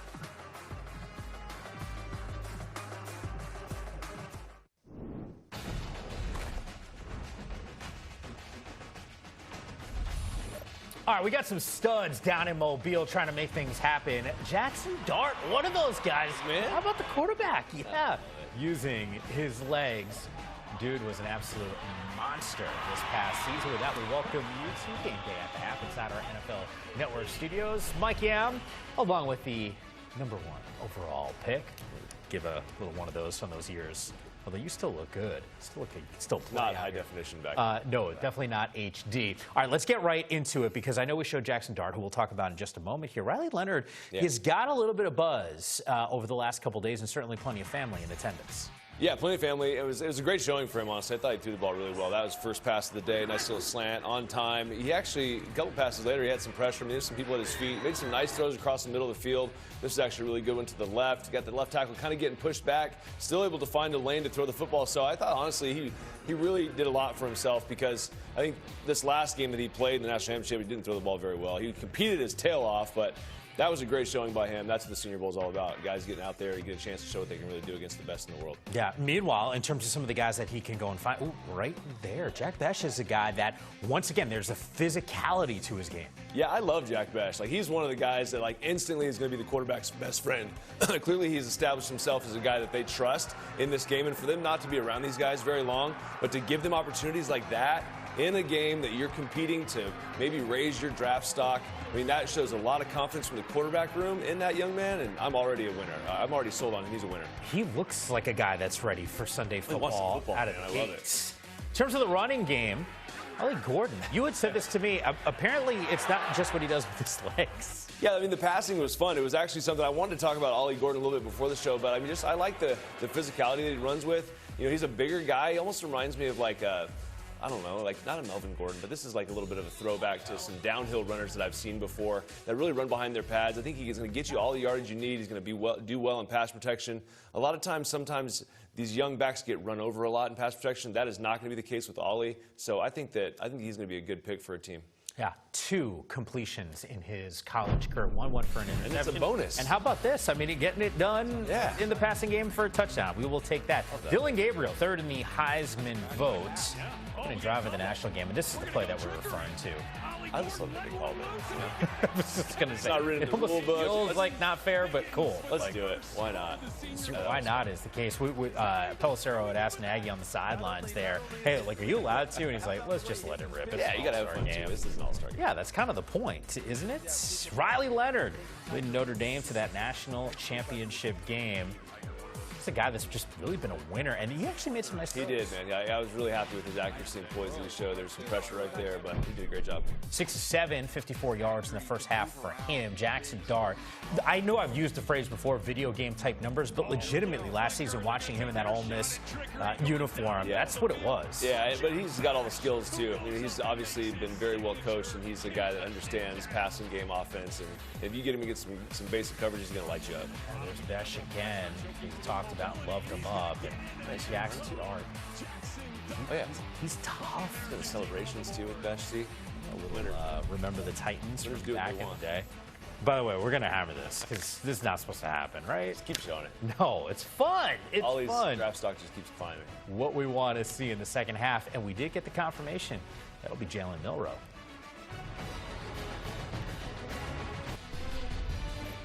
Mike Ham and David Carr with you. It is game day at the half. We're knotted at 8 apiece in the 76th edition of the Reese's Senior Bowl. All right, we talked about some of the things that we saw in the first half. Not everyone, in terms of the notable players, have hit the field just yet. Anyone that you can't wait to go and see? Well, other than Milroe, who's going to play, I like to see what he does in the game. Obviously, you can go in and you can help yourself with Riley Leonard. He played well in the first half, so can he do the same thing and help his draft stock? But I like the receiver from Washington State. I like Kyle Williams. So hopefully he gets some run. He had some good tape.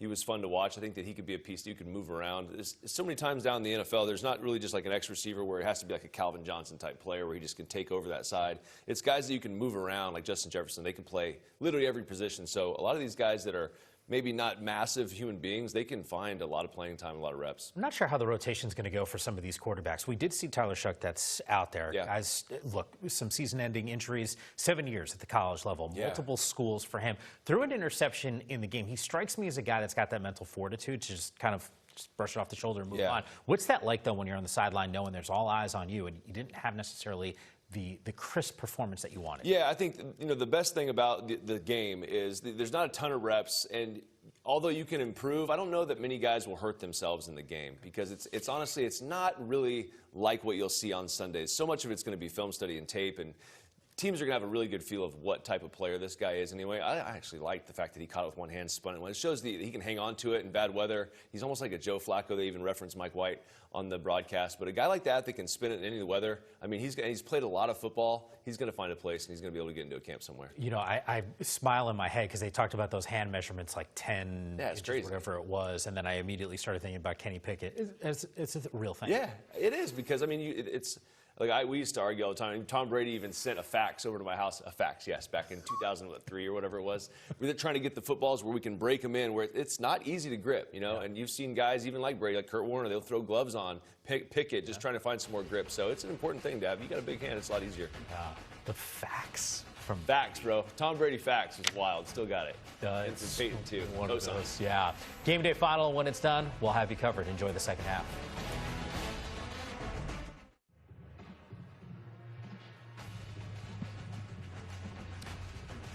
.30 minutes in the books from the 76th Reese's Senior Bowl. Tie ball game through the first half. 8-8 for the national and American team. Here's how we got there.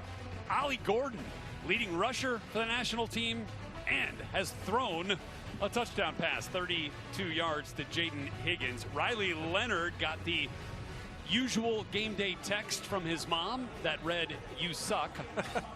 He did not suck in the first half. In fact, was very efficient leading the American team offense, but it was a lot of fun to watch the hometown hero. But that text sent with nothing but love. Nothing but love. It is part of it, their routine. He loves it, gives him a little chuckle before game day. We had a little chuckle, had some fun up here with the entertaining play calls from these offensive coordinators that showcased a little creativity. DJ starting with that double pass from Dylan Gabriel to Ollie Gordon that ended with Jaden Higgins. Yeah, we'll pull out all the stops here in an all-star game. Let's have some fun and be aggressive. And we saw it in the form of 2 trick plays. Now, you can call trick plays. I've seen them called in all-star games before. I don't know that I've seen them executed quite this well, CD. Yeah, rarely executed to this level. And all elements of that play worked quite well. And how about finishing with a little crane kick? For Jaden Son. And then how about right here? Little flea flicker, and if that ball is thrown to the right and deeper, it's an easy touchdown. But he threw it to the perfect person, and that's Jack Besh, who I think wants to make a contested catch even when there's none to be made. Yeah, 75-25 is what he told us on those contested catches. There are no 50-50 balls in Jack Besh's world. Fired up for the next 30 minutes, but I also want to see how Mike Kafka, head coach, is firing up his squad for the second half. All right, fellas, talked about it all week, man. We're right here at the point to go win this thing. Second half, defense, you kick it off, get it rolling up early, let's go finish it and go win it. That's to hit it out. Hey, here we go. Let's go. Bring it up, bring it up, bring it up. Everything you got for these last 30 minutes right here. Let's go. Fly around, have fun. Let's go. Dominate on me. Dominate on 3. 1, 2, 3. Dominate.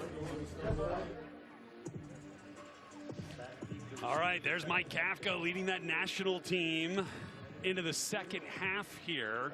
We're going to have the national squad receiving the kick. It'll be Brashard Smith on the return. We'll get Florida State's Ryan Fitzgerald, who attempted a 57-yard field goal in the first half. Went just a little bit wide right to kick things off here. American team will receive. And we've got action here, folks. And a little squid kick might have topped that thing. That's going to go out of bounds. And it's going to give the American team it's a pretty good field position here. 14. Ball is placed 45 yards from the spot of the kickoff. This is where you need the PA announcer to go, now in at quarterback. Yes. Yes. Get this crowd fired up. From the Alabama Crimson Tide. Because it's really a great move by Jim Nagy and the teams to make sure Milrose was the starting quarterback in the second half. That's right. Because you're talking about an Alabama kid in this game, that keeps people around, right? If you're Jose, did you say Milrose is going to start the second half? We're not going anywhere. Let's watch him play. Better believe There it. we go. And here they threw him up on the screen, and you hear the cheers. Love it. A lot of Crimson Tide fans down here. I love when you produce a game, DJ. I'm trying, man. He does a good job.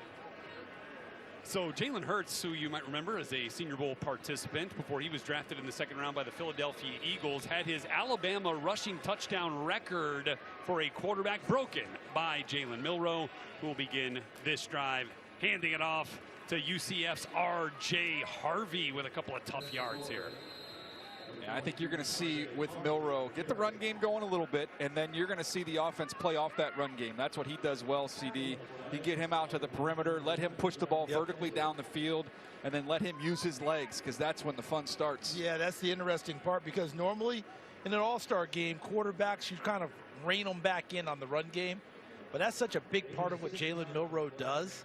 And now that he's had to wait to start the second half, I don't think he cares much about, hey, I don't need to run the ball much in this game. I think he's going to want to. This is their speed package. They have speed all over the field on offense right now. And Milroe had pretty good protection there. A little low for Marcus Yarns, running back out of Delaware. He's wearing that helmet that kind of looks like the winged helmet of Michigan. But here's a look at what we saw from Jalen Milroe during the practice. Well, the size is the first thing that you see, and the ball does jump out of his hand. He's one of the unique guys, CD, because I think he's a little more comfortable vertically than he is on some of the quick game and underneath. Want to see him be a little bit more refined, a little more accurate underneath intermediate. But he's a big play hunter. He can make big plays down the field, and then you can use his legs at any moment in time. And we're going to get a lot of comps. That's what we always get. And, DJ, I'll get back to you with that after this play if it's not huge. And Milroe, again, showcasing that mobility and that athleticism, putting the shoulder down on Jonathan Edwards from Tulane. Ty Robinson had a little pressure there. He was able to push the pocket. 94 from Nebraska. The D-tackle, D-end combo guy. And look at Junior Tafuna, number 58, also pressing the pocket. And then he takes off and goes. So here comes is that Dellinger again? Dellinger. That's his role. So, DJ, I was just going to ask you, is it lazy to say early comp with Milroe, Anthony Richardson? I think that's one that I've heard quite a bit down here this week. Now, it just seems so obvious. I've wondered, is that a lazy comp for him? I think he's Anthony Richardson adjacent. Justin Barron with some really good work getting into the backfield from, I think he was playing line. He's played all over the place. A lot of linebacker this week. I think he's transitioning guys. Those safety days, wherever they were, I think they're going to go away. He looks like a pro linebacker in waiting. Began his career as a wide receiver for the Orange, then transitioned to defensive back, and then played the final 12 games for Syracuse at linebacker. Jalen Milroe is going to grow into being, a pure pocket player. But his strengths right now, get him on the move. Let him move around, really make some plays. Good nice ball. Little sharp ball right throw. there. You can see it jumps now. It jumps out of his hand. And I think that's part of the reason that Richardson comes into play. But the way the ball jumps off of their hands, obviously the physical build of both of them. Believe it or not, Richardson's bigger. But there's a lot of similarities that way in their ability to take the ball and run with it and turn it into a big play. A lot of times talk about quarterbacks getting into your legs, right? Get into your legs. That's where your power comes from. He doesn't need to. Yeah. He doesn't even have to have his feet lined up. He can just let it go all arm and really, really deliver some velocity. You made that same point about Richardson in his time frame, right? Being able to just all arm and make the play. R.J. Harvey gets the edge, turns the corner before eventually being pushed out of bounds by Jonathan Edwards from Tulane. R.J. Harvey, a guy who's, just seen a ton of work. Well, I think it's because he's local, because CD already adopted him. We get our guys during the draft process, and he already stole this one. You talking about Mr. Harvey? Yes. Yeah, listen, this is a guy that put up big numbers at UCF, came back this year, and put in a great offseason. Added weight, added strength, spent that time in the weight room. No loss of speed, no loss of quickness. You don't score 48 touchdowns in your collegiate career just by being fortunate. You got 43 on the ground, 5 in the air. Oh, got a free rusher off the edge. Oluwafemi Oladejo from UCLA getting to the blind side of Jalen Milroe. And Jalen Milroe, that's his teammate there, the tight end. Dupree got beat off the edge. That's a tough block to come all the way across the formation and be able to pick him up. You're in a tough spot there when you get that type of get off. But it's something that Dupree's going to have to adopt, because you see it on every offense, every week in the NFL. They're bringing that tight end from one side to the other, and he's expected to pick up that blocker. that pass rusher. Credit to Femi Oladejo, who's about 11 games into his journey as an edge defender. Transitioned from the off-ball linebacker spot to allow Carson Swessinger to enter the lineup as a linebacker for UCLA, and then just finished his career as a Butkus Award finalist. We see R.J. Harvey take another carry. I know we're not allowed to blitz here, so I'm going to guess that Reed, 32 from Utah here, just made a really early run read, the linebacker. You know what a coach told me that's called? He told me this years ago. Coach, is that a blitz in an all-star game? No. It's a run-through. No, that's straight-ahead pursuit. Yeah. I mean, he was at the line of scrimmage when that ball was snapped. Corinne Reed from Utah. You can't penalize them for having good reads. Was a Hula Bowl standout and earned an opportunity here in Mobile.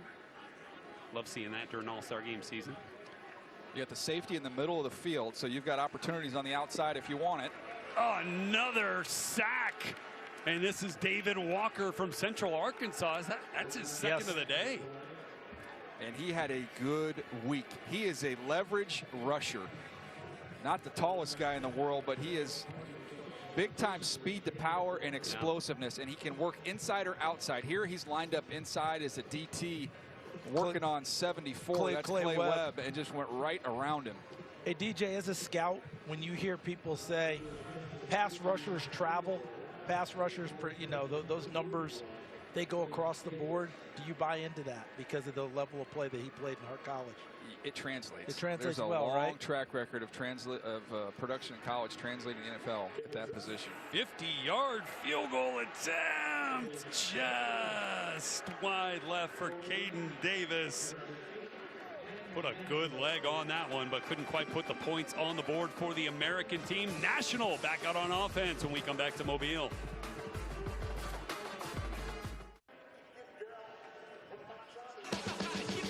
All right, 144 miles west when we finish up the Senior Bowl. All eyes shift to Super Bowl 59, and our friends at Good Morning Football have you covered. Weekdays, 8 a.m. Eastern time, all through Super Bowl week. They'll join the party down in New Orleans late week. Jamie Erdahl, Kyle Brandt, Peter Schrager, Akbar Baja Biamila. I offered to be their correspondent as a New Orleans native myself. I still haven't heard back yet. But I'll tell you right now, Schrags will not pay for dinner the whole week. He's going to have enough freebies lined up. That's right. Yeah, he knows everybody.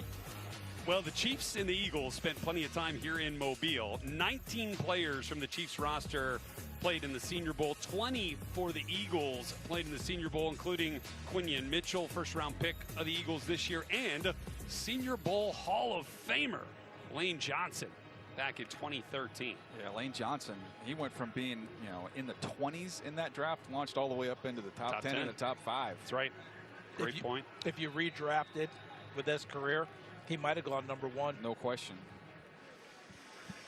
Okay, folks, welcome Taylor Elgersma from Laurier University in Canada. In at quarterback, and boy, did he get a free rusher. Sure looked like a blitz to me. That did look like a blitz from Demetrius Knight from South Carolina. Can we see that one from the beginning? Knight, I don't think he's playing defensive tackle 5 yards off the ball, but can we see it? Trying to heat up the Heck Crichton Award winner from Canada? Oh, no, it was right at the snap. That was right at the snap.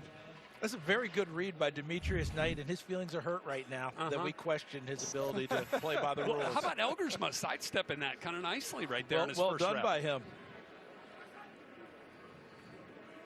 Handoff goes to Bashal Tootin from Virginia Tech, who's got speed to burn as well. Showed a little power there, a little pop. Another one of those guys that's got big-time return ability, DJ, and obviously that's something as we fill out our draft profiles on these guys that'll come into play for Tootin. 290-plus yard kick returns for scores in his career. See a little bit of the swapping of logos from other schools coming into play here. He's got the S on the side of his helmet, too.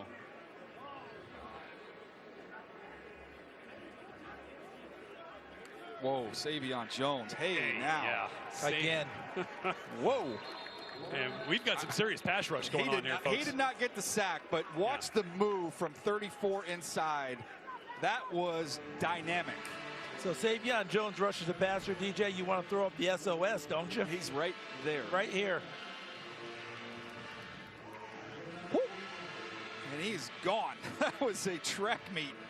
That's a tough one right there because That was Caleb Rogers, I believe, from Texas Tech, trying his best to stay in front. I don't think he touched him. Now you see him, now you don't. Yeah, Princely Umanmielen owes Savion Jones a steak dinner. He was the beneficiary of that rush, got the cleanup sack. And now we'll have a punt from the national team. Chimere Dike from Florida back deep to receive this punt from Jeremy Crawshaw. Turned it over. Nice punt. And pinned him inside the 20. Although we do have flags. Let's see what the call is here. During the kick, holding, receiving number 13. 10-yard penalty from the end of the kick. It'll be first down. All right, so that's going to set the American team offense back half a distance to the goal. Savion Jones destroying offensive linemen in Mobile. Welcome back to the Reese's Senior Bowl. Tom Pelissero standing by. Riley Leonard, who I thought you were excited when you were on the field, but watching that marriage proposal, that's as fired up as I've seen you. Well, I've never seen anybody get married in person before. That was pretty cool. I hope she said yes. It looked like a tearful yes. I think we're good. Nobody's getting booted out. How'd you feel out there? It's always weird in these settings. You get a quarter, but how'd you feel? I felt great. I just love playing ball. Like, I'm so happy to be out here. A lot of people said I wasn't going to play because I played like a few days ago, and how could I not? Like, I love getting out there and competing with the guys, man. So grateful to be back here in the hometown. I can just, it's pretty nostalgic for me. You went back to your old school as well. What was that experience like? Incredible.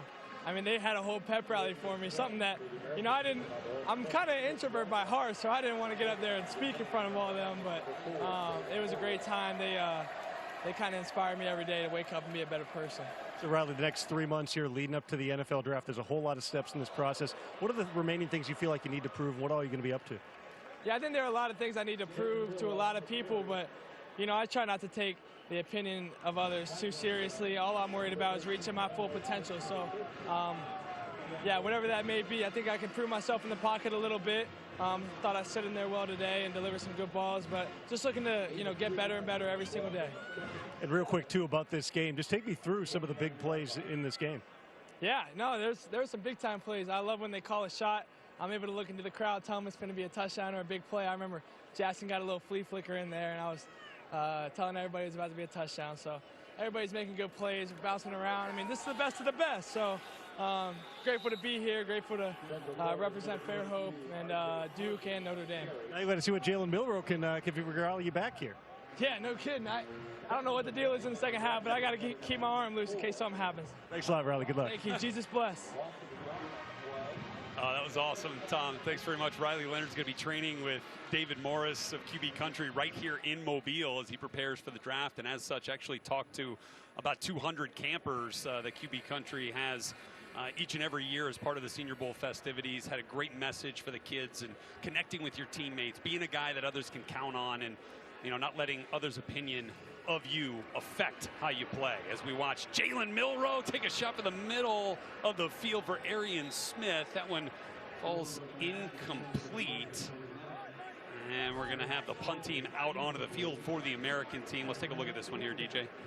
Yeah, that one, the ball just got down on him a little bit. See it, the nose goes down just a little bit short. Now, before the play, CD? did you see how I rectangled the line of scrimmage? What did you say at the start of this game? What's that meat and potatoes? Meat and potatoes game, right? So prior to that pass play, that's all we've seen is that defensive front dominating up the line of scrimmage. Ty Robinson with the big play on the last one before the pass.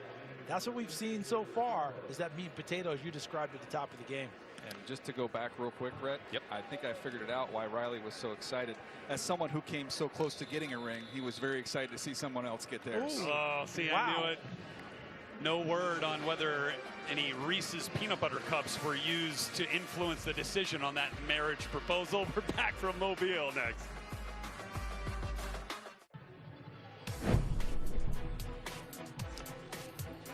All right, back here with you from Mobile. One of the favorites from the 2023 Senior Bowl, Cody Mauch.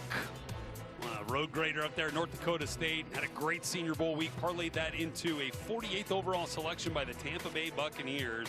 Second round pick in that 23 draft, and has been starting ever since, and has been a mainstay on that offensive line, protecting Baker Mayfield, opening up holes for Bucky Irving and company. And Now Gray Zabel, the next in a long line of North Dakota State Bison offensive linemen that have made a mark here in Mobile. Someone who turned down a boatload of money in the transfer portal to stay and finish at North Dakota State and capped it off, CD, with a national championship.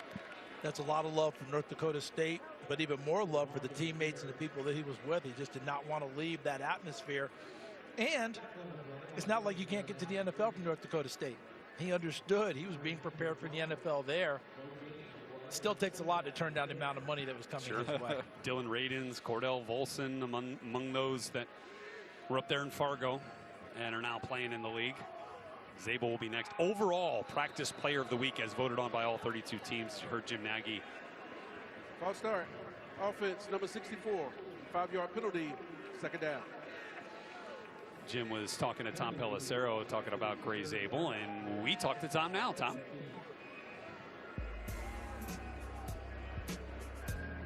Population 69. Graduated last May with a major in agribusiness and minors in economics and precision agriculture. So I would imagine if they're trying to bring you out to the West Coast or something, those skills may not be as of much use, Rhett. Great work there. Is that him on a combine? Standing in the field from Mound City, South Dakota, as we get a big-time play. Taylor Elgersma connecting with Pat Bryant. That's a gorgeous throw, DJ. That was fantastic. He got so much air under it and just dropped it beautifully in the bucket. It's nice to know international relations are in such a great spot right now. Well, the way he threw this pass, guys, is that not somewhat reminiscent of Russell Wilson in the moon ball, deep ball that he likes to throw? Drew a little rain with that one. Put that one up there, let the receiver run under it. A gorgeous throw. Yeah, 43-yard connection with no tariff required. Well done, Rhett. And you mentioned he won the Heisman, the Canadian Heisman Trophy. That's up right. There. Another shot with Tyrion Ingram Dawkins trailing him, and Ingram Dawkins going to bring him down, but not after Elgersma is able to push forward for a few yards. That's the difference between the SEC and Canadian defensive linemen. You're not outrunning those dudes. Yeah, there's no patience when you get out in open space with those two. Bring up a second down, but Elgersma doing a nice job operating the offense, and that's one. Did you see him just back out of the huddle? Yep. Right there? Make sure they got everybody in with the substitutions. The headset communications is not new to him. They've actually instituted that across the north of the border as well, just as they did in college football this year. So he's been used to that coach-to-player communication. You know, his head coach, Coach Faulds up at Laurier University, said that he was, a hockey player in his bag, as you might expect from Canada, but he plays the game that way too, which will be fun to watch.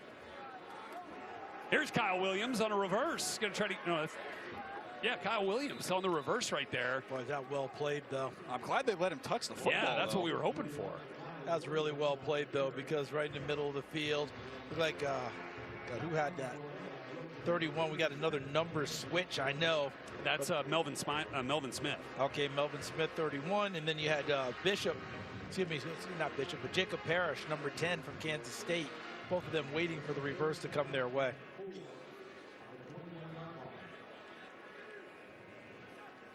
All right, a third down for Elgersma in the red zone here, and he's going to get that out to his back. Woody Marks, but he was out of bounds. He had it so early.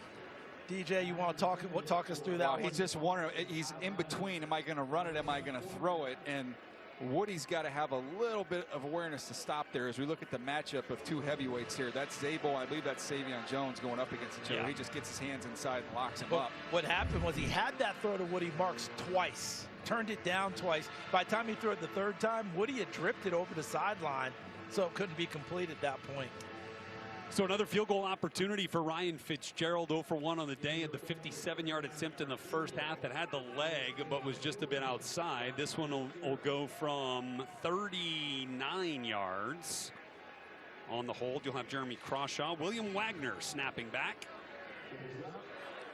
And that one is good. And at long last, we have broken the tie. 11-8 now, courtesy of Fitzgerald's right foot. And the national team goes on top in the final seconds of the third quarter here for Mobile. Got a lot of leg, man. He does. I mean, 5 for 5 on 50-plus yard field goals this year. Says he talks a lot with Dustin Hopkins, Florida State alum.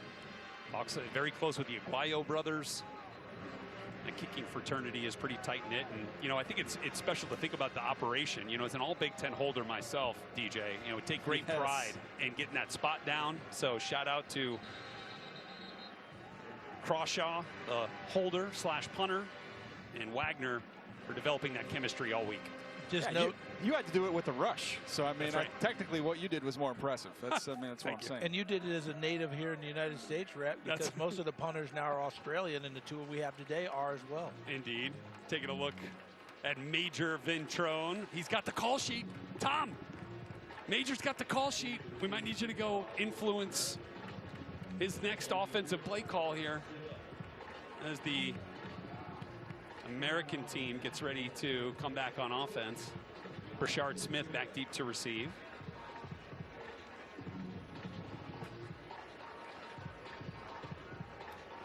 All right, we're going to get Fitzgerald to kick things off. Going to make sure we get all 11 out there to cover this kick.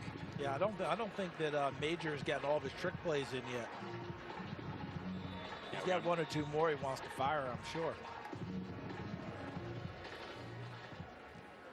All right, another knuckleball kick that just scoots into the end zone and avoids going out of bounds for the procedure penalty. We go down to Tom Pelissero. Red, I'm actually standing here with Bubba Ventrone, who's had Major. He's holding a play sheet, Bubba. He's 11 years old. Are you getting some tips? Can you put in some trick plays? Yeah. He had a really good day yesterday. And I will say this, Jim Nagy's brought an incredible group of young men to this place. They were so nice to my son. Unbelievable. And he got to meet those quarterbacks who he's used to watching every week. He's a big football junkie. All four of them were terrific to him. Seriously, it was something else. All right, so what do we got here? It's 11-8 game, 32 seconds left in the third quarter. What's the strategy moving forward? We gotta do a better job of gaining yards early in the series. Yeah. That would have done it. Seth Hennigan going to go the rest of the way? Honestly, I would anticipate, yeah. I'm going to talk to Joel as soon as the quarter hits, so you might see Milrow back in there, possibly. So. Thanks, Bubba. Guys? Got Seth Hennigan going now, right, Rhett? That's right. Nice play by Castro. Right. Really good play. Because that ball is well thrown, DJ. Yeah, he was taking a shot for Jalen Royals from Utah State. As we get close to the end of the third quarter. By the way, 11-8 ideal sleep time. Not a normal football score. You get 9 hours these days. That's fantastic. Sleep's important, buddy. I'm with you. Do you have a sleep number as well? All right, that'll do it for 3 quarters from the 76th Reese's Senior Bowl here in Mobile, Alabama. American team will continue with the rock. The parade on Friday is one of the great events. Had Eli Young Band and Sammy Kershaw out there for the concert. Another great week of festivities put on by this fantastic family here at the Reese's Senior Bowl.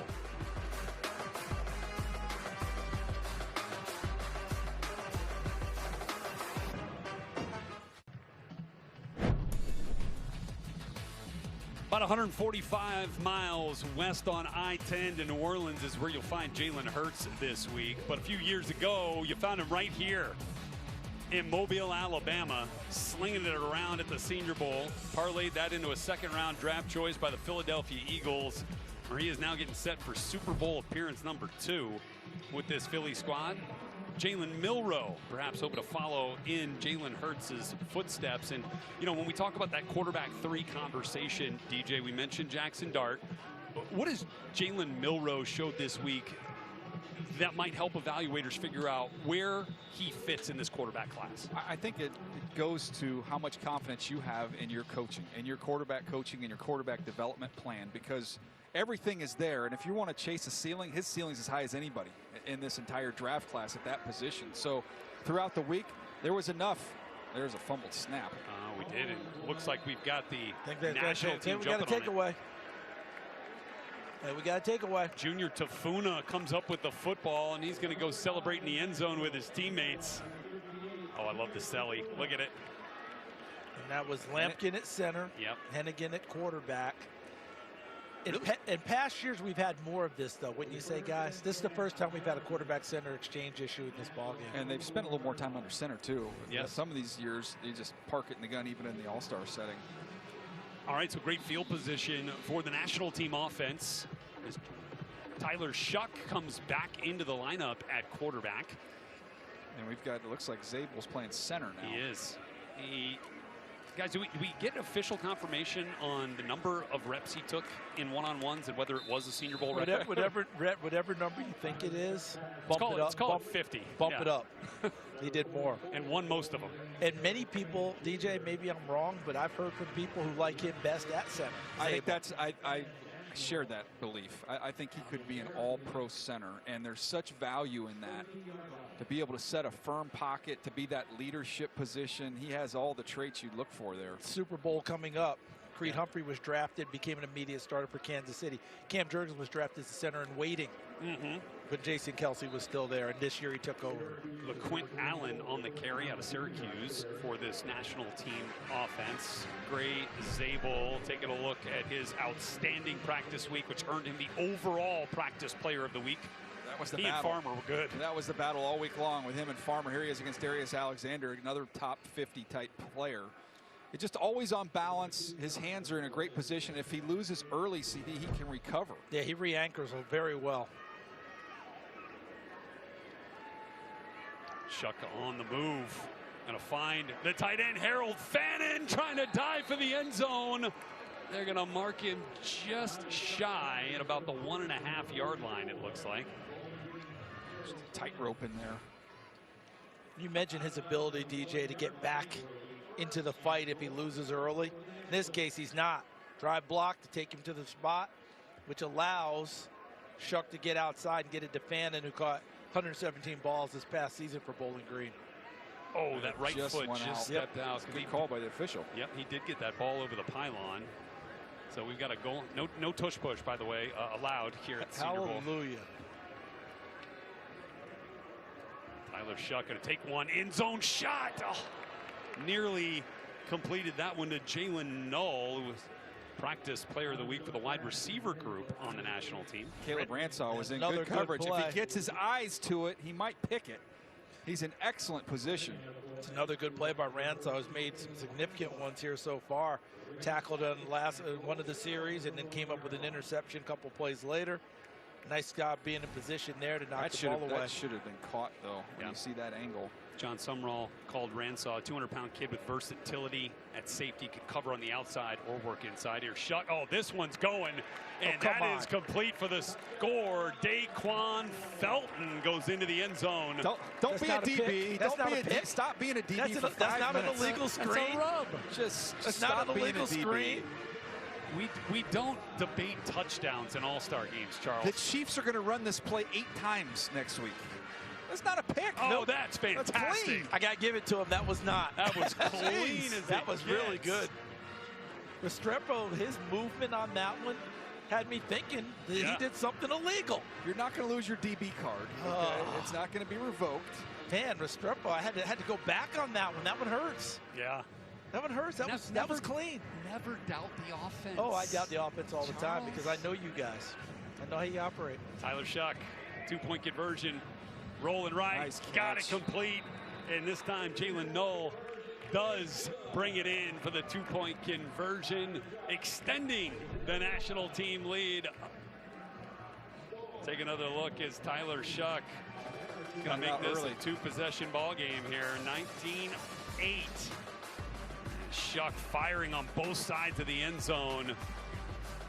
And Daquan Felton, feeling good here from Mobile with an 11-point lead.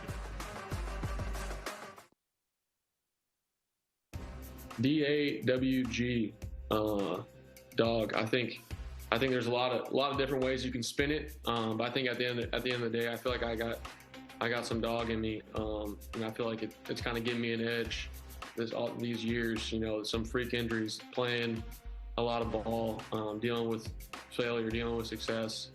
I feel like, you know, I'm well equipped for the moment. So, you know, I think after the zeros are on the clock, just given the opportunity throughout this whole week, I think there'll be a great chance to go prove them right and prove myself right and see what I can do.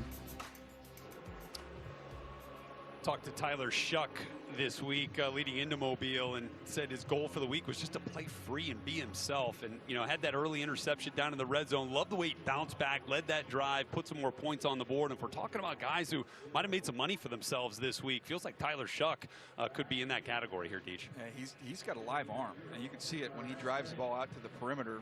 He's got plenty of arm to get it out there. I think it'll be big for him when he gets a chance to meet with these teams further. You know, you got to meet with them here, but to go spend more time, go into a facility, or have guys come out for your pro day, spend more time with coaches. You got to believe he's acquired a lot of knowledge, you know, throughout his stops and throughout his college career, which is going to really benefit him going forward. Fitzgerald going to kick that one off to Brashard Smith, and Smith, he's got a chance here, reversing field, making some moves, and still going.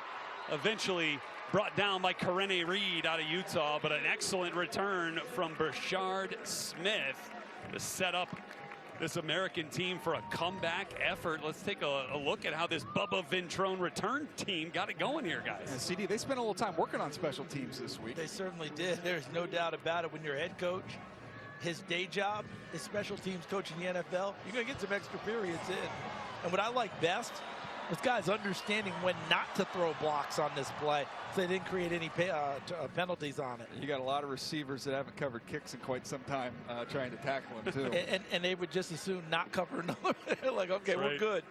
Watch out. Oh, free rusher on the play action from Seth Hennigan, and ran right into Ja Joyner from Minnesota, who was in the backfield earlier in the first half as well. You got to sell the run fake with your head a little bit better on that one, or you've got to snap your head around immediately. You can't be in the middle, and that's what happened here. So you got to sell it. He turns his head quick. If you turn your head, you got to be ready to throw the ball as soon as you snap your head around. It doesn't help at all when it's just a flat-out sprint right to you. Yeah, PJ Fleck. But if you'll sell that a little harder with your eyes and your head, you might be able to pull him inside. You can get out around the perimeter. PJ Fleck and his Minnesota Golden Gophers done a great job developing edge players. Remember, Boye Mafe had a great Senior Bowl a couple years ago, and Ja Joyner credits Mafe for really helping him with how he studies tape, with how he kind of takes care of his body and acts like a professional. As we have an injury down on the field. I don't see that. No, not at all. Looks like that's Karene Reed out of Utah. Karene Reed, a guy who got a chance to play with his brother at Utah this year. His teammate ran all the way over from the other side to Funa. We're going to let the medical team do their work, and we'll be back to Mobile after this.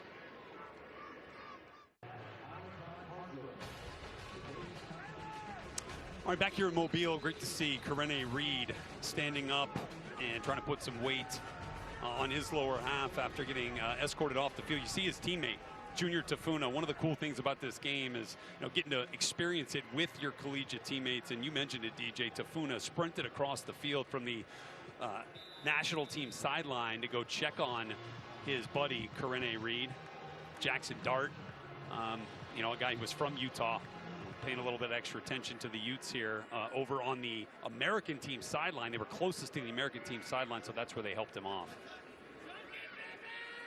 Seth Hennigan at quarterback. Nice adjustment to the ball by Arian Smith. A little back shoulder action, which, guys, pretty tough to manufacture that type of chemistry in an all-star game setting. What do you think of that, Deej? Nice to see the catch by Arian Smith, who had a bunch of drops during the year. But has caught the ball really well this week. You mentioned those 10 balls. He had one of the catches the entire week, and it was on a similar throw down the field. He went and got this one, this one a little underthrown, but he's able to locate it and go make a play. Not a bad spot, though. I think kept him away from the defender. Kept him away from the defender, and Hennigan had someone in his face making the throw. Coaches at Georgia say everything Arian Smith does is full speed. Fastest guy on the field. That's why he gets a lot of those deep shots. You guys might remember that 76-yard touchdown reception he had in the 22 college football playoff matchup against Ohio State. Big time explosive play. That was one of the better college football games of the last 10 years. Yes, sir. Hannigan going to throw that out to R.J. Harvey. We're going to go back to the well for the double pass. And it works. Ty Felton, the beneficiary. The running backs are showcasing the arms here in Mobile. Anything you can do, I can do as well, I guess, huh? We're all going to let the running backs throw the football today. And the Titans get it again. Now, this was a lot closer because he's got to throw it to where it's lateral. And there it is, just on the line for being a lateral. And Harvey, how quick was that delivery? That was almost like catch it, Dan Marino, ball's gone. Now, and I actually wrote in my notes, because if you go back through his career, I wrote in my notes, can throw it next to Harvey's name. He has thrown the halfback pass in his career. I want to see that look again after we get the conversion here. Keandre Jackson's, his eye, you can see his helmet when the moment he realized, oh no. Yep. Come on, man. What are you doing to me? We also got to go check with Tom Pelissero, see if he can go get down to the sideline and see if that play was put in at halftime after watching it from the other squad in the first half. I think Major Ventrone might have called that one. Oh, yes. Well, look at 13, if you can see it here. Keandre Jackson, he's going to be closing up. On the left side of your from screen. the other angle. Oh, hey. Whether you saw it or not, it works for the American squad, closing the gap to 3 as we're in the fourth quarter. National team lead down to 3, courtesy of Ty Felton's touchdown catch on the halfback pass from R.J. Harvey. As we take a look at the route that Felton ran, showcasing that patience here, DJ, working on Keandre Jackson. And watch Keandre Jackson's head in coverage right here. Oh, no. Once you see that head go back, it's like, oh, that's a trick play. Yep. Yeah, I mean, how are you allowed to run here in this game? That's what he's sitting there thinking. Come on, how hard is it to play this position without running all these trick plays? Well, he's like, there's no chance that this team is going to run the double pass after we ran it in the first half, or is there, Tom Pelissero? I just talked to Joel Thomas, who is the offensive coordinator for the American team. He said they put that play in last night because Thomas said, I didn't know R.J. Harvey originally was a quarterback. So he said, all right, show me, prove it. He shows him a video of a double pass they ran last year at UCF. Thomas said, sold, it's in. And they just ran for a touchdown. That's fantastic. Yeah, that of course, after Ollie Gordon opened the scoring with the touchdown to Jaden Higgins on a similar play in the first half for the national team. Well, the bar's been set. Next year, I mean, I don't know what we're going to get next year. My goodness. I mean, with Philly playing in the Super Bowl, just just 2 hours away, maybe Philly specials on the docket here. Listen, Kansas City always has something designed for the big game. That's right. You know, they'll be ring around the rosies and the whole deal. So you never know what's going to come up in this one. I think everybody's alerted when Ollie Gordon's now in the backfield. He's going to get the carry here. R.J. Oben looked like he got into the backfield working on the tight end Gavin Bartholomew there. R.J. Oben, Charles, of course, the son of Roman Oben. Yep. Third-round pick of the Giants back in 1996 after a career at Louisville. Remember Dad, Roman Oben, offensive lineman, R.J. defensive lineman. I think when they get together. One-on-ones, baby. Get into the backyard, get a little pass rush going.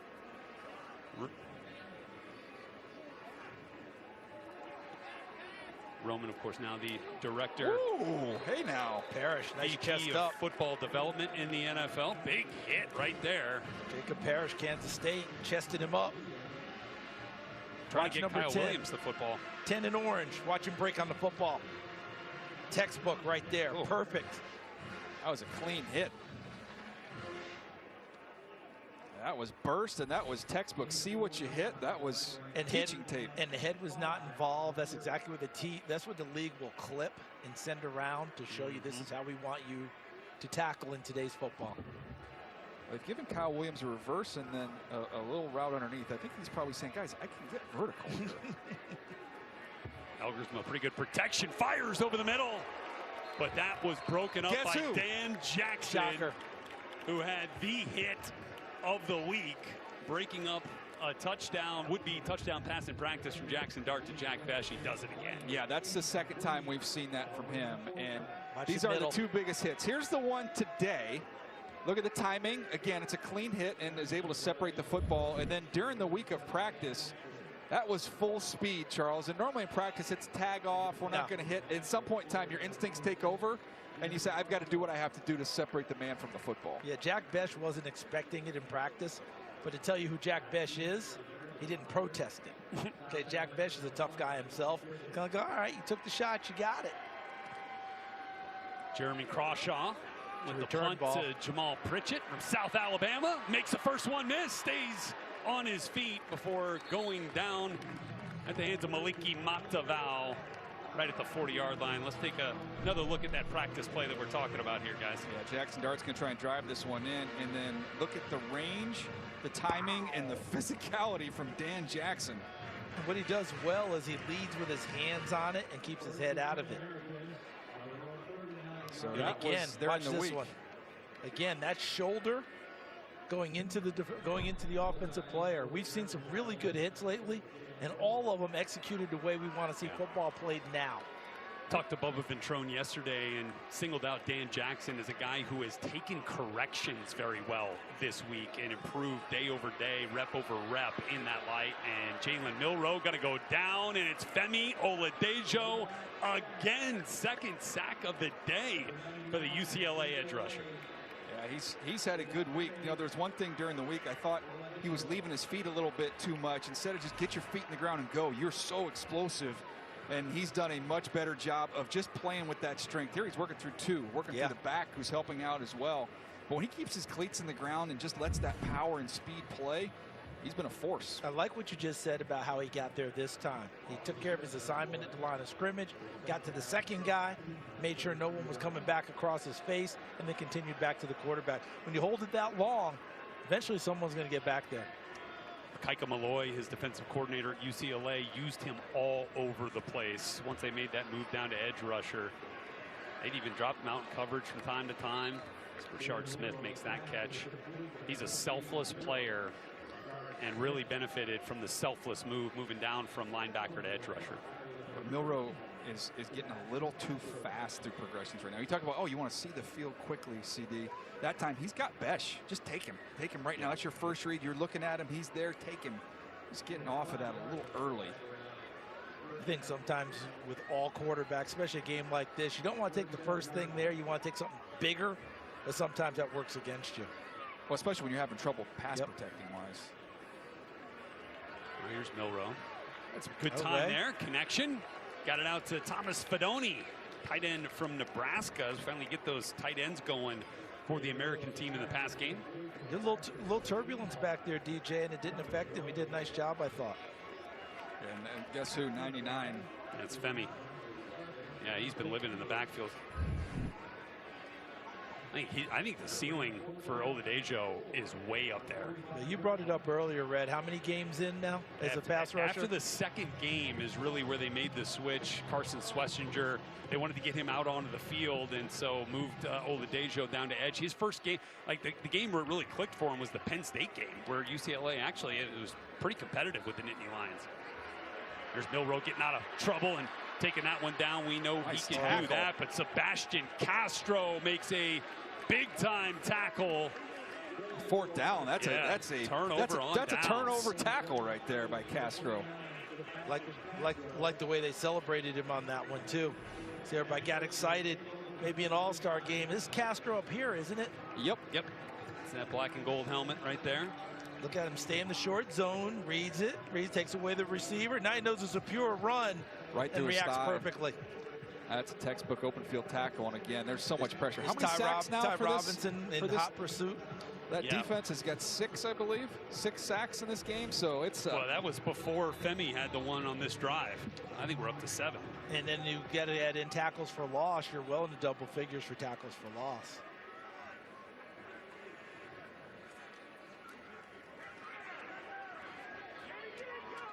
All right, so Taylor Elgersma going to bring the national team offense back up. Handoff goes to Bayshul Tootin as they can try to run some clock here, I would imagine.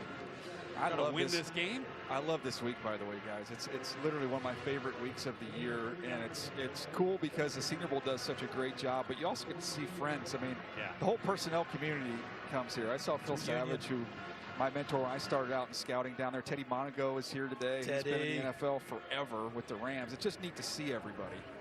You know, when I met Ted, he was a middle schooler, high schooler, when I was playing in Knoxville.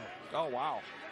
Oh, terrific work out by Shamar James, the linebacker, making a fill right there. The University of Florida Gator and hometown hero from Faith Academy in Mobile. You remember Riley Leonard talked about going back to his school and seeing people? But right here, another young man from Mobile back to visit with his people, but even more so, back here for business. He beat Jalen Rivers to the spot. Excellent instincts and execution there from James, who was the first SEC signee from Faith Academy. Takes that to heart. Wants to put on for his school and his city. Bashal Tootin, brought down by Eugene Asante, linebacker from Auburn. This is kind of an interesting story here. Bubba Ventrone, head coach of the American team, had a chance to play with Eugene Asante's brother Larry. Larry Asante was the defensive back, was drafted in the 5th round by the Cleveland Browns, and so he told Eugene, I'm gonna call you Larry this week. Well, Eugene made a couple of plays in practice, got Bubba's cell number, texted him. He's like, hey coach, it's Eugene. I made some plays today, and so now I've made a name for myself. Let's drop Larry and call me Eugene, okay? Another 4th down stop. We're gonna have a late hit here. Yeah, I think we are. Yeah, that's the young man who came in late. Is that Danny Strigo? Yep. From Minnesota. 14, 15-yard penalty, first down. He was a late ad. That was a late hit. Felt like there's a theme there, DJ. Yeah. But Ellersma's going to keep the drive alive here. Watch Strigo right in front of you, 14 with the gold helmet. And the reason I'm going to call it is he finishes the tackle. Yeah. Yep. If he just kind of hit him and just kind of let his arms up, he would have been fine. And they bailed out Elgersma in the 4th down play because they had stopped it. All right, so a fresh set of downs after the penalty for Elgersma. Let's see if they give Elgersma a shot play right here and let him take one of those. That's what we saw on tape of his up in Canada. Handoff goes to LaQuint Allen. Fran Brown, head coach at Syracuse, called him the heartbeat of the team there for the Orange. All right, here was that text I was telling you about. There it is from Eugene, the screenshot to Bubba. Coach Bubba, this is Eugene. I have made a name for myself. No longer Larry. And so it is Hey, Eugene he did say, Asante. deal. Deal. Indeed. That is awesome. Love that. Some of the great interactions you get, and Bubba's done a great job with this team, as Mike Kafka has with the national squad. Trying to put on a few more points on the board here. Another handoff goes to Allen. But that just stopped abruptly, didn't it? Tim Smith just caught him like it was a 2-2 slider right there. Tim Smith really transformed his body, didn't he, DJ, over the last year or so? You just saw him transform, get stronger, made more plays.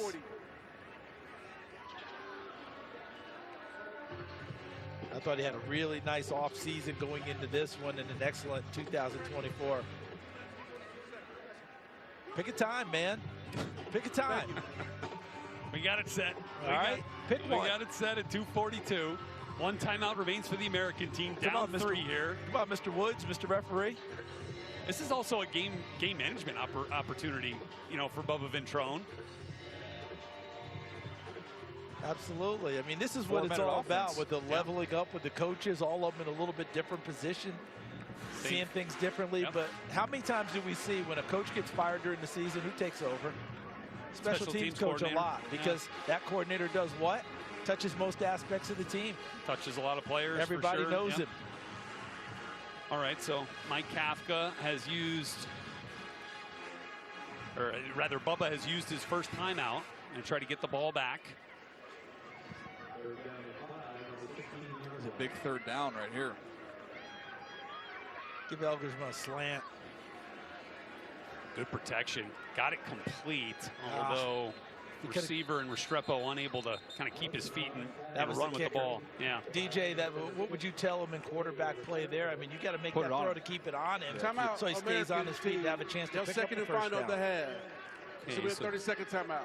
Bubba Ventrone has used his final timeout. We're going to put 2 more seconds back on the clock. Thank you very much. Going to bring up a 4th and 2 from the 13 here.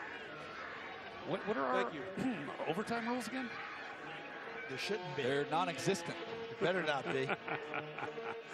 Just wanted to make sure you guys If you find out what they are, let me know. I'll be in the car on the way back to the hotel. Which is one of the all-time mysteries, how the NFL for how many years had overtime on the books in preseason before finally eliminating it? Yeah. What took so long? That's right.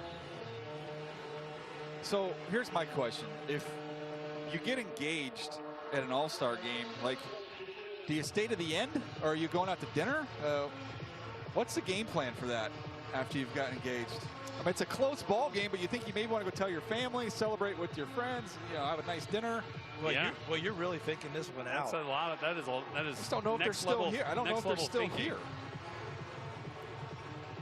She's like, babe, I can't wait to go celebrate. Let's go. It's a 3-point ball game. What are you talking about? All right, Ollie Gordon back in at running back. Elgersma with a 4th down here for maybe the game. Oh, they're going to hand it to Ollie. Looked like they were trying some trickery there. Something went awry, didn't it? Because that felt like there's a lot of extra to that play. Elders was out there running a route. Did you see that? He was running the wheel. And they had a reverse behind him. I don't think that was ghost motion. Elgersman looks like he thought he was supposed to get the ball at the end of this one. Watch coming behind him. There's ghost motion is coming behind him there. He's supposed to flip it to him. And then Elgersman's out in the route. Yeah, I think he's supposed to flip it back. And you see him point to his chest. Yep. He didn't flip it to him to give him the opportunity to throw it back to him. Oh, that'd have been fun. See, he's used to that 12th guy. See, if he had the 12th guy, would have flipped it to him.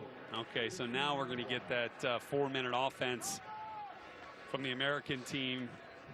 Seth Hennigan gets his chance to run it down and put his team in the end zone. That's not a great start. Is that Clay Webb? That is 74 Clay Ball start. Webb. Offense number 74. Of your penalty, 1st down. What a season they had in Jacksonville State and Alabama this year. They blocked for a 1,300-yard quarterback and a 1,600-yard running back. Won a conference championship. And they're not long into Division 1A. Remember, they were 1AA for years. I think it was 2nd, 3rd season. I know one thing. If I'm going to lose this game, I'm going to lose this game throwing the ball up to Jack Bash down the field. Let's do it. Let's see what we got here as the American team tries to get in position. Tesla's out there as well. Maybe take the lead here. Late game drama for Seth Hennigan and the American. Get one more play off here before, before 2 minute. You've got no help over the top here. Give him a shot. Now, did we call it a 2-minute warning yet, or is it still a 2-minute timeout like college? There we go. I mean, because some things we graduate with them and some things we keep. Kind of like the kickoff rules we kept college. They're going to start the clock, I believe, again here. Jack Besh on the reception there. Get your 1st down, get to the 2-minute, and start over. Besh, the leading receiver for the American squad. And again, right there. Got the seam ball to C.J. Dupree, just shy of midfield. And we're going to hit the 2-minute. He had the 1st down short, but he took the deeper shot and nailed it. This is the 2-minute warning.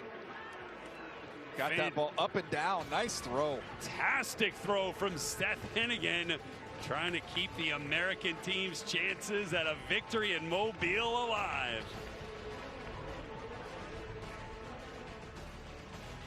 The 2025 Senior Bowl is presented by Reese's. Analysts agree Reese's Peanut Butter Cups are the consensus #1 pick.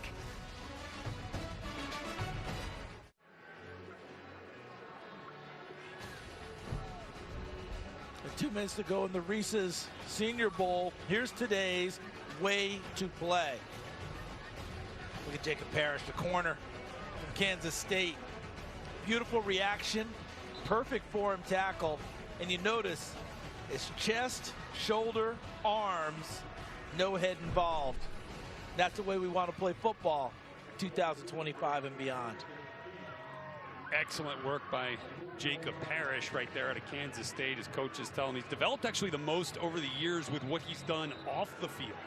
He leads the room of DBs there at Kansas State, takes charge, helps players behind him, and pushes them to compete the way he does. Seth Hennigan on the comeback effort. Out of bounds. Good job by Besh. Nice throw by Hennigan. Put it out there. Jack Besh might have double-digit catches before this thing's done. If they're looking at that upstairs, though, they're going to see opportunity there with Tesla in the slot on a vertical. He was able to climb and get on top, and I wouldn't be shocked at some point in time on this drive they come back and try and see if they can fit one of those in. It's a perfect time. Look where you are on the field. Go ahead and take that one and make sure everyone's aware that you're willing to do more than just work the sidelines and try and nickel and dime it downfield. Where's Tesla? He's up at the top of the slot. Hennigan protected well, gets that out, complete to Jarquez Hunter. Hunter making a move for the sidelines. He's going to get there and put a stop to the clock at 1:49. Looked like Jonathan Edwards was unable to tackle him and keep him in bounds for the clock to move. We get a fresh set of downs. That's the important part here. Good job by Hunter. Watch him as he goes to the sideline. You got to approach it from outside in if you want to tackle him and try and keep him in the field of play. And Jack Besh was trying to get a piece of Jeff Bossa to. There's a real shocker. Give Hunter an opportunity to get to the sideline. Jack Besh, he definitely runs towards it, doesn't he? Also 5 catches, 66 yards for the TCU Horned Frog. And good protection for Hennigan. He's got it complete. There he is to Isaac Tesla. And look at what Tesla is doing. Smart play, running the ball back to the official to save time. You don't just drop the football, make them chase it. You run it back to where the line of scrimmage is going to be. Well coached. Yeah, that's a great matchup for them. You get timeout defensively, it looks like. Yeah, they need to get organized over there. All right, so Mike Kafka calls the timeout. Timeout, to get national things team, their first organized for the national team. And defensive coordinator Jacques Cesser, as we look at the draft order. Mike Kafka's Giants right there at number 3. Bubba Ventrone's Browns at number 2. Tennessee Titans on the clock at number 1. I'm looking at quarterback. I'm looking at quarterback teams potentially here.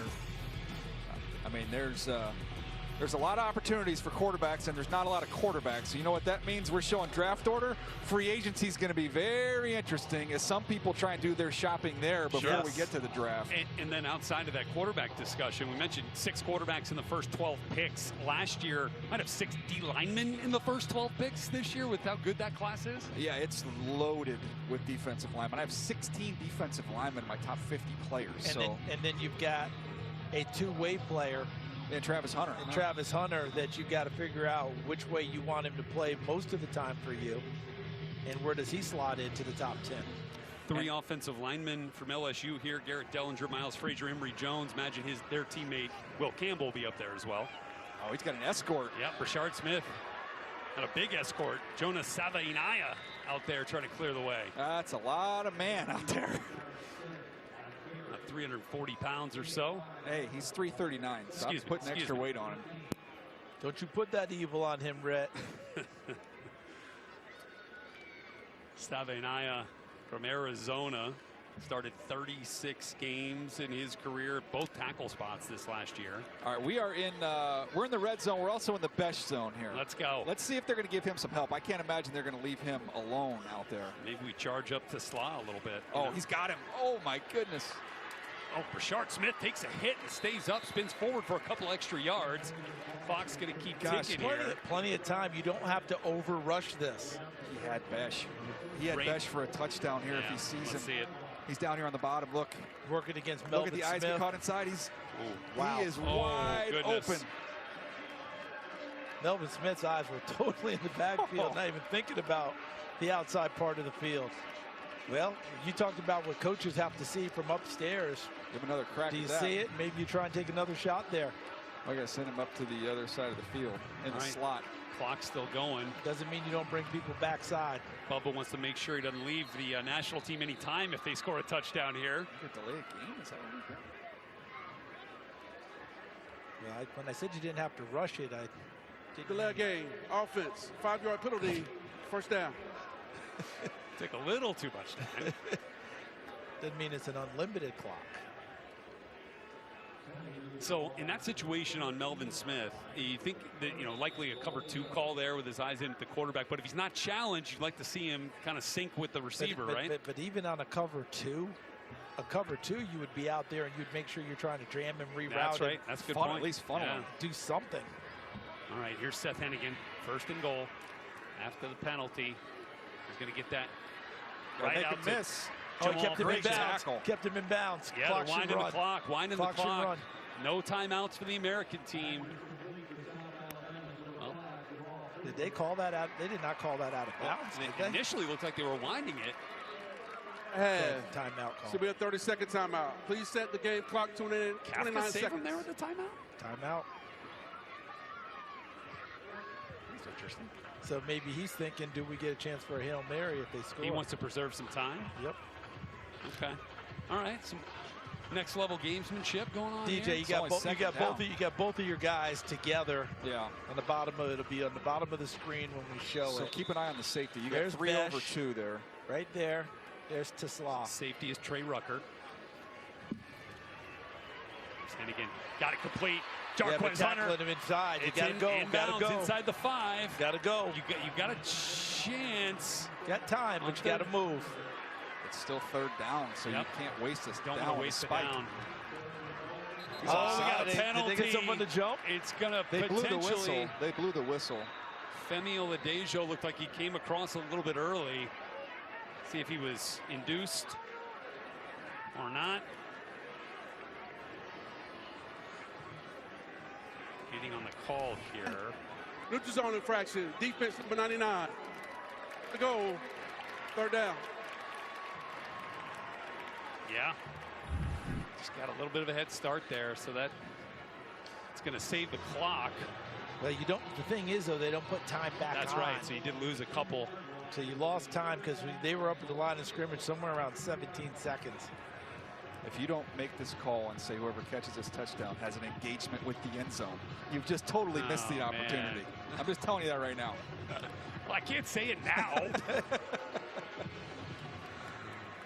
All right. Seth Hennigan, end zone for Dupree, and that is over his head with Sebastian Castro in coverage. There's nothing there. And you're also asking Dupree to be Mr. Agile on this one. That's not him. Castro did a really nice job getting through there. They were hoping that they'd get kind of a natural screen there, weren't they, DJ? Running the outside receiver inside, hoping that Dupree would just kind of come free off of his tail. This is for all the Reeses. Oh, boy. Look at him going condensed formation on this one. It's a ball game right here. Let's go. 4th and goal. Last shot as the American team makes their move. Hennigan on the move. Looking. Yes. Got it. Jack Bash has his Mobile moment. That's a walk-off.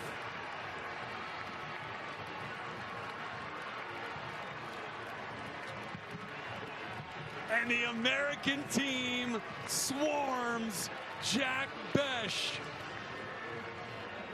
Makes the game-winning touchdown catch from Memphis's Seth Hennigan with no time remaining. A dramatic finish to a fantastic 76th Reese's Senior Bowl. Have a week. Have a weak young man, and he's emotional. Understandably. Overcome with emotion, Jack Bash, who just over a month ago tragically lost his brother Tiger in the terrorist attack in New Orleans down on Bourbon Street. Looked like that was his uncle Brett giving him a hug there at the end, getting congratulations from players on both sides. Everybody wearing Tiger Besh's Princeton #7 decal. Besh himself wearing Tiger's #7 on his chest, putting the family on his back, rising above the tragedy to turn it into a heck of a moment of resilience and love for his brother. You can see how much his teammates love him, too. I feel like both teams are involved in this one. No one likes to lose, but that's awfully fitting if you're going to lose it the way it went down. And I thought Seth Hennigan made a terrific decision. Bypassed the player in the flat. Who was that, the running back? Was it Hunter? Hunter. Had him in the flat, bypassed him, and got Besh underneath on the second level and stuck it on him. And you see him make the gesture skyward. Can't imagine what's going through Jack Besh's head with the month that he's been through to end up as the man in this moment on this day in Mobile. 22-19 win for the American team, coached by Bubba Ventrone, who's standing by now with our Tom Pelissero. Bubba, does not get any better than that. You guys got to rally from 11 points down, mount a final second drive. Just take me through what was going through your head there. Yeah, I got to be honest. Our players played extremely hard in the game, and the receiver group specifically was willing to do whatever it took at halftime. We had a few DBs drop out, and, you know, Jack Kaiser goes back and plays safety the whole second half. You know, we get contributions from all those guys from start to finish, and it's just a great group to work with this week. You know what Jack Besh has been through over the past month, the passing of his brother in the terror attack on Bourbon Street. To see him catch that touchdown to win it, what does it mean? He's truly the MVP of the week. I mean, that kid was, not only did he perform at an extremely high level every day, he's an incredible person. He's tough. Whoever gets that kid is lucky, extremely lucky to get him on their team. And obviously, you know, he was dealing with a lot. We expressed that to him yesterday. We showed that we would be, you know, wearing his brother's decal on the back of our helmets. So we were all thinking about him all week. Your 11-year-old son, Major, here got to witness it. Your evaluation on your dad's performance? Really good. There you go, guys. Congrats. Major will be in the Senior Bowl. Nice. Way to work. That is probably about. Yeah, he better be. Hell of a job. Yeah. There's the hug, the high five. Wow, what a deal. What a special moment to get to share that with your dad. And that's how love of football gets born, you know. Jack Besh, I mean, we got to see it one more time. He had to get through some traffic. That's what I was going to say. He started on the left side of the formation. He comes back through against the flow, but see, he's got him in the flat in Hunter and comes in on the second one. As he got through everything, he didn't get bumped off, and he got out ahead of it. Darius Alexander's moving now, too. Alexander read the play. He just could not get there. See Alexander 9, see him reaching out? Yep. He read and knew what was coming, but Besh ran away from him, and Hennigan put it right on him. Nick Martin was closing fast on Hennigan. Certainly deserves some credit for staying alive and getting that ball off on a fourth down, last chance opportunity. How about that drive for him? Finishes guys? 12 of 14, 132 yards in the game-winning score. But I got to tell you, Jack Besh, is a popular man down there. Miss Jubilee getting a photo as we send it down to Tom with Jack. Jack, take me through that final play to win it. Man, it's simple. My brother has some wings on me. He gave them to me, and he let that all take place. You know, our Lord and Savior, Jesus Christ, Tiger, nothing else but them. They're the reason I did what I did today. I attribute it all to them. You know, I'm just the physical person here doing it, but I attribute it all to them. It was 1 month ago today that your brother passed away. Take me through just the emotions of coming to this event and then obviously being able to score the winner. Yeah, it's been surreal just to be able to come and take place in this game. It's a goal you set for yourself, you know, but if I had the option that if I came here, had the worst week ever, ruined my draft stock, but that means I could give my brother a hug right now, you know, I would take that, you know, but on the flip side of that, I don't think I could have had the week that I had if all that wouldn't have happened. So like I said, you know, his wings were on my side, and him and Jesus Christ are the reasons that I was able to do all of this.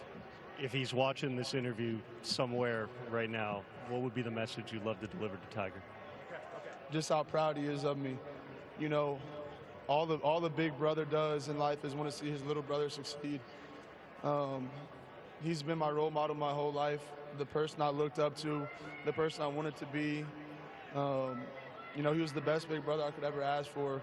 You know, my whole goal in the rest of my life is just live his legacy on. Congratulations. We got a little something extra for you here, too. Hey, man, congratulations on an impressive college football career and senior season.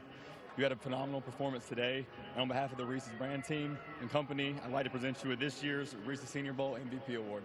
Thank you so much. Thank you. Thank you very much.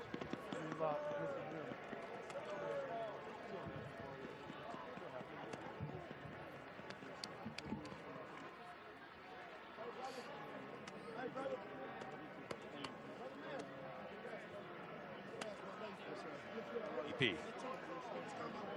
What a powerful moment there. Speaking of his love, his brother.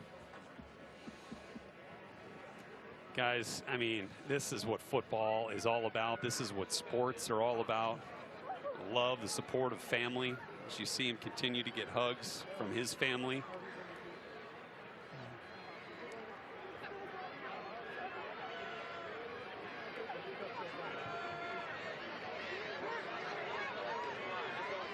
Incredibly emotional scene. A month's worth of sadness and emotion built up. Comes out in a moment of great success for Jack this week.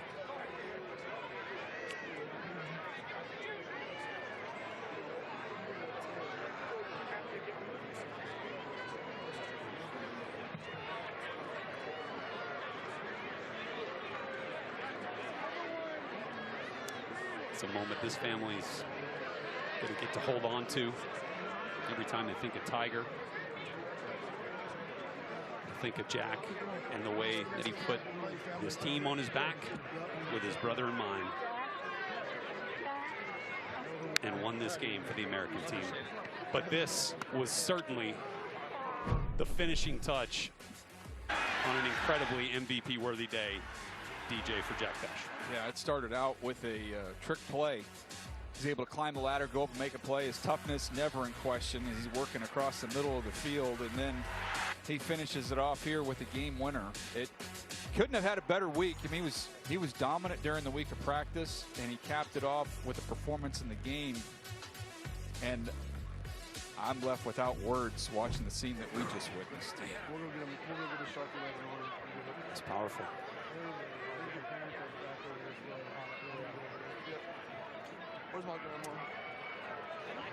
Just think real quick, for someone who had every reason to bypass all this to get himself together, he used it. So sorry. No, so sorry. I mean, just unbelievable. What a family, what a story. Congratulations to all of them. Hope this game this week and Jack's performance continue to bring smiles to a family that's hurting. Incredible finish to the 76th Reese's Senior Bowl. Jack Bech, the MVP, the American team, the winner, and the path to the draft beginning for so many of college football's best who competed against the best here in Mobile, and will continue to follow their journeys through the combine, through pro days, but have made their mark here in Mobile. For Charles Davis, Daniel Jeremiah, our entire production crew here in Mobile and back in Los Angeles, I'm Rhett Lewis. Thanks for being with us from Mobile.